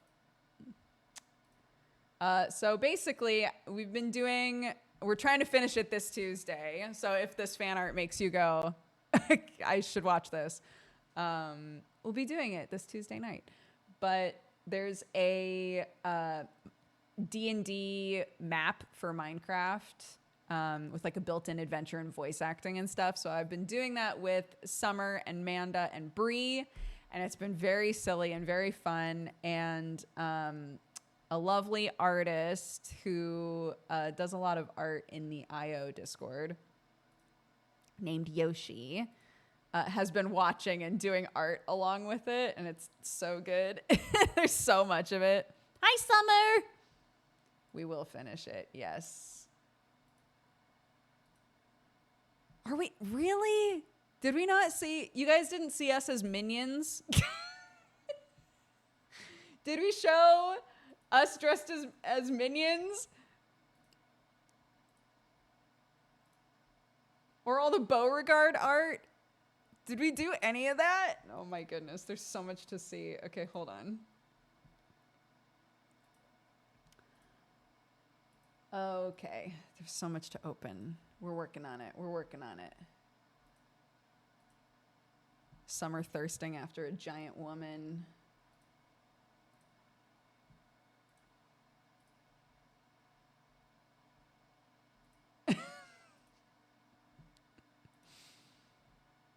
Let that statement be the foundation for what's about to be shown. Yes. So, basically,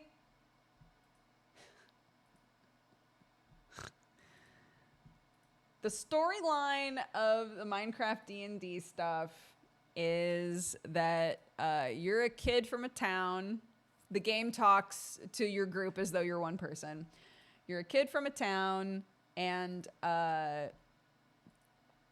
you go to a cave to talk to a dragon, and the dragon is having its soul and body separated by a weird cult, and its soul goes into you.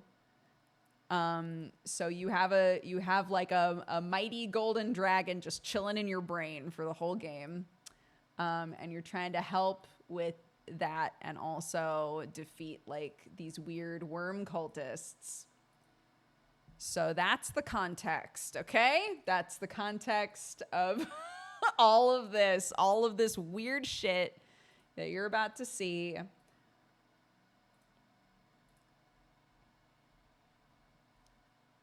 Okay, amazing. All right, I think that's all of that. And then we've got this great, oh my God, what was that game called? Signalis art. Signalis, what a good game, dude. I'm so glad we played that.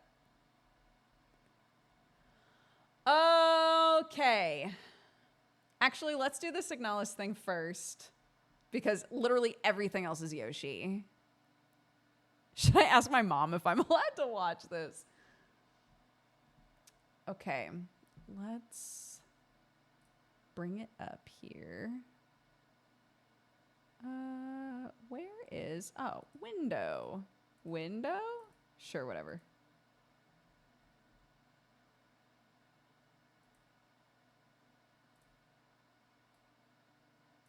Oh.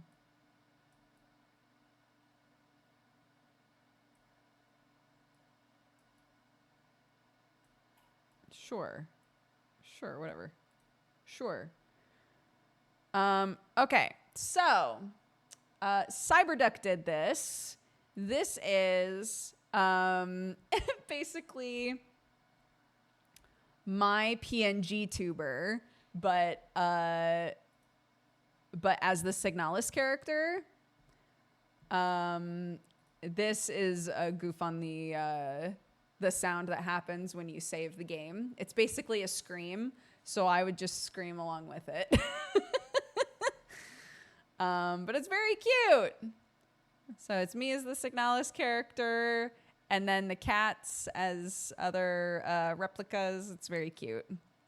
So thank you very much for that. It's adorable. Delete those. Okay, hold on. All right, so this is the beginning. This is the start. All right.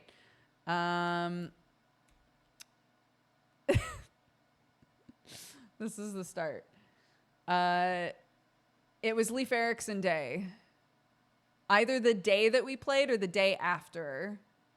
And so, okay, so Manda's character is a messed up SpongeBob skin in Minecraft that looks really janky and weird. And Manda called herself Tony Bagpipes. So Tony Bagpipes is a barbarian and has a hat like this. And there's an episode, this is such a deep cut. There's an episode of SpongeBob where it's Leif Erikson Day and he dresses up as Leif Erikson. So this is a reference to that. This is a reference to that. Tony Bagpipes, well-known SpongeBob cosplayer, doing the Leif Erikson scene from SpongeBob SquarePants. Okay, great. We did it. This is my character. I'm ready to suck seatbelts and eat Play-Doh. And I'm all out of Play-Doh. A reference to the first session that we had where while I was gone tending to my child, the other three talked about all of the weird things that they would put in their mouths as children and adults. So there you go. This is Beauregard. This is one of my favorite things ever. This is so good. Summer found a horse and named it Beauregard. Beauregard did not last long. It turns out that game does not like porting horses. But Summer kept Beauregard literally as long as possible.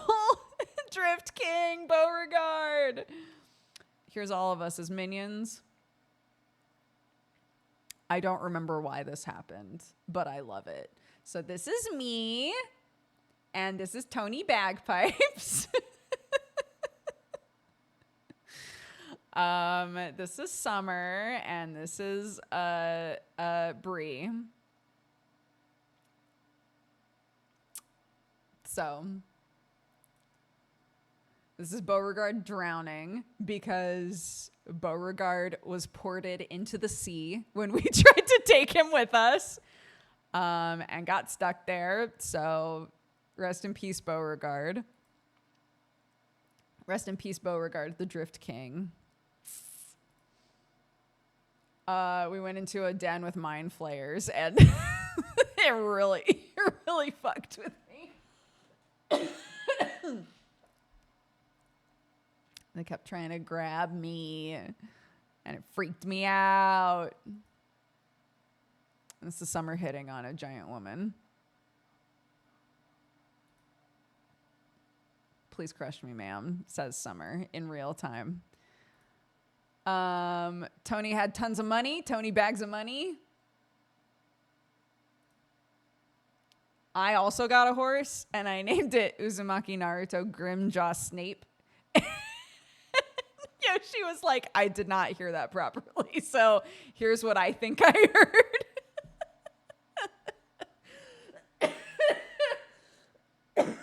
It's so good. Worm up. The cult is worms. The cult is all worms. There's more worm stuff to come. Badass angry women who want mashed potatoes. We were talking about potatoes a lot. This is the dragon in our head that can't stop, just that really needs to talk to somebody that isn't like a teenager from a town going on an adventure, you know? But that's okay. We're all he's got currently. So hopefully once he's all sorted, he can talk to somebody that's not us. It's me, the Doog. This was our last session. This is the last session we were in. This is the beginning of art for session 3 of Minecraft D&D. Summer and I poured it in and immediately started fireballing each other. So, you know. Cursed conversation. I could take a minion in a fight, right? Here's chat looking horrified. Amanda was having a bunch of computer problems and finally was able to join. And we were like, Tony Bagpipes. We were so excited. I don't know what the context for this was, but a lot of stuff happened to horses. Oh my God, this is when the horse was about to walk in the lava. I remember this now. We were really worried about the horse. I remember this now. The game made us queue. There's a big line that you have to stand in the game, and if you try to go around it, it won't let you. So you had to just stand in queue. Summer threatening me on pain of death to take a potion that I didn't want, and I still haven't used. Here's the worm guy! Finally, the worm guy. He's made of worms. and we beat the shit out of him. Fuck the worm guy. He sucks. And that's the fan art. Shout out to Yoshi. Thank you so much for all of the play-by-play fan art from Minecraft D&D. It was very funny. This game is not safe for horses. It is not. No. Yeah, all of the VODs for this should be up in our not on YouTube yet, but here if you want to watch it on Twitch.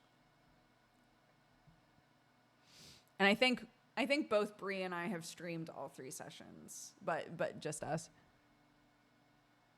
Beat him up, take his vest. He sucks, dude. And yeah, so hopefully we'll be able to finish it on Tuesday. That's the plan.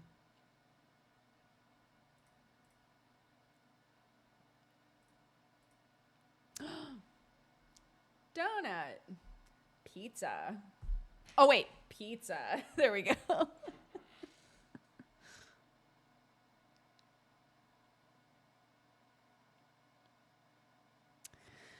Okay.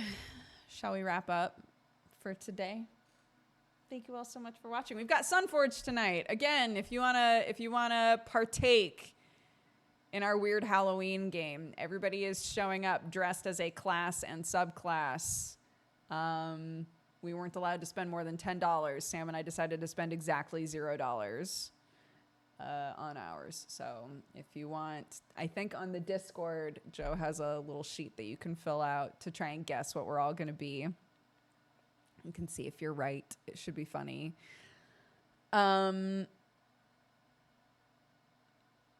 Is today's Sunforged a side adventure? No, it's not.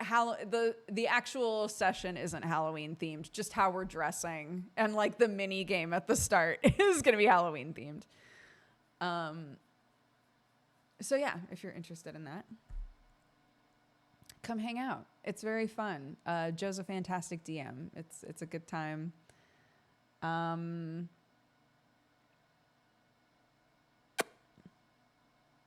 trying to think what else. We are back to regular schedule. We're not going out of town again until New Year's. So until like the Christmassy New Year's time, we should be Gucci.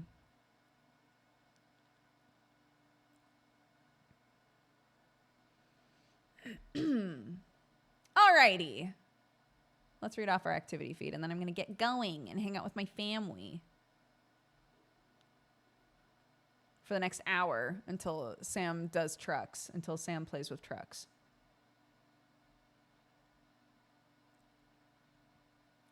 Hazrar, thank you for the 79 months. Drum for the 59. Dr. Jazzfist for the 73. Weirwood for the 61. Erwinga for the 3 years. Happy anniversary. Thank you very much for the support. Space Artemis for the 9. Happy Twitch baby. Meld Iron Can for the 69. Talua for the 2 years. Thank you very much. Happy anniversary. I appreciate it. Rekia, thank you for the 104. Astra Moon for the 68. Legacy Star Killer for the 52. Willwall, thank you for the 81. Astro Chris for all of the biddies. I appreciate it. Plasma Phoenix for the 68. Cordry for the 110. Endeavor for the 78. Yes. For the 78, sorry. Silent Zeno for the 86. WP Power, thank you very much. Welcome to the Cat Gang. Thank you for subscribing. Aprar, thank you for the 64. Astro Chris gave out a bunch of subs. Thank you very much for that. Aroboron for the 74. Brett, thanks, bud. Thanks for the 41. Killix for the 85. Aloe for the 64. Poldy for the 70. Astro Chris gave more subs, and so did Spoon of Doom. Thank you very much, guys. Spoon of Doom, thank you for the 16 months as well. Meraxian for the 5. Parade of Laughter for the 44. Wine Crimes for the 5. Lorch Durden, thank you very much for the gifted subs. Thank you, thank you. Southern Vices for the 75. Bensky for the 87. Black Dragon for the 69. Neverbeam for the 40. Tagalongs for the 50. Astra Supermage for the 102. Jackster for the 18. Jahome for the 35. Zephyrus 1 for the 88. And Fluid Art for the 81. Thank you guys very much. If you were gifted a sub, make sure you check who gave it to you and say thank you. It's very generous. Also, we had a cheers. A cheers from Sfow. So, grab your drink. Thank you all very much for hanging out with me today. I'm excited to get back to normal tomorrow. We've got lots of streams planned for this week, so I'll be putting up a schedule soon. But I hope you've all been taking care of yourselves. I missed streaming. I'm glad to be back. So hopefully I'll see you sometime this week if you're around. Thank you very much. 3, 2, 1, cheers. Boop. It is pretty, isn't it? My mom got it for me. Life is better on the farm. It's huge. This is one of those mugs where if people are like, I can't tell, is the mug huge or is Dodger small? The mug is huge. So, oh, we didn't have Raid Leader open. That's my bad. Let's see. Who's stramming? Who's stramming right now? Oh my gosh. Benji already about to stream SnowRunner. Benji about to truck. Let's go say hi to Benji. Raid. King Bendrick. Oops, Bendrick. Boop. He's literally just starting. Go say hi. Spread love, spread joy. I will see you guys around. Okay? Take care of yourselves. Bye-bye.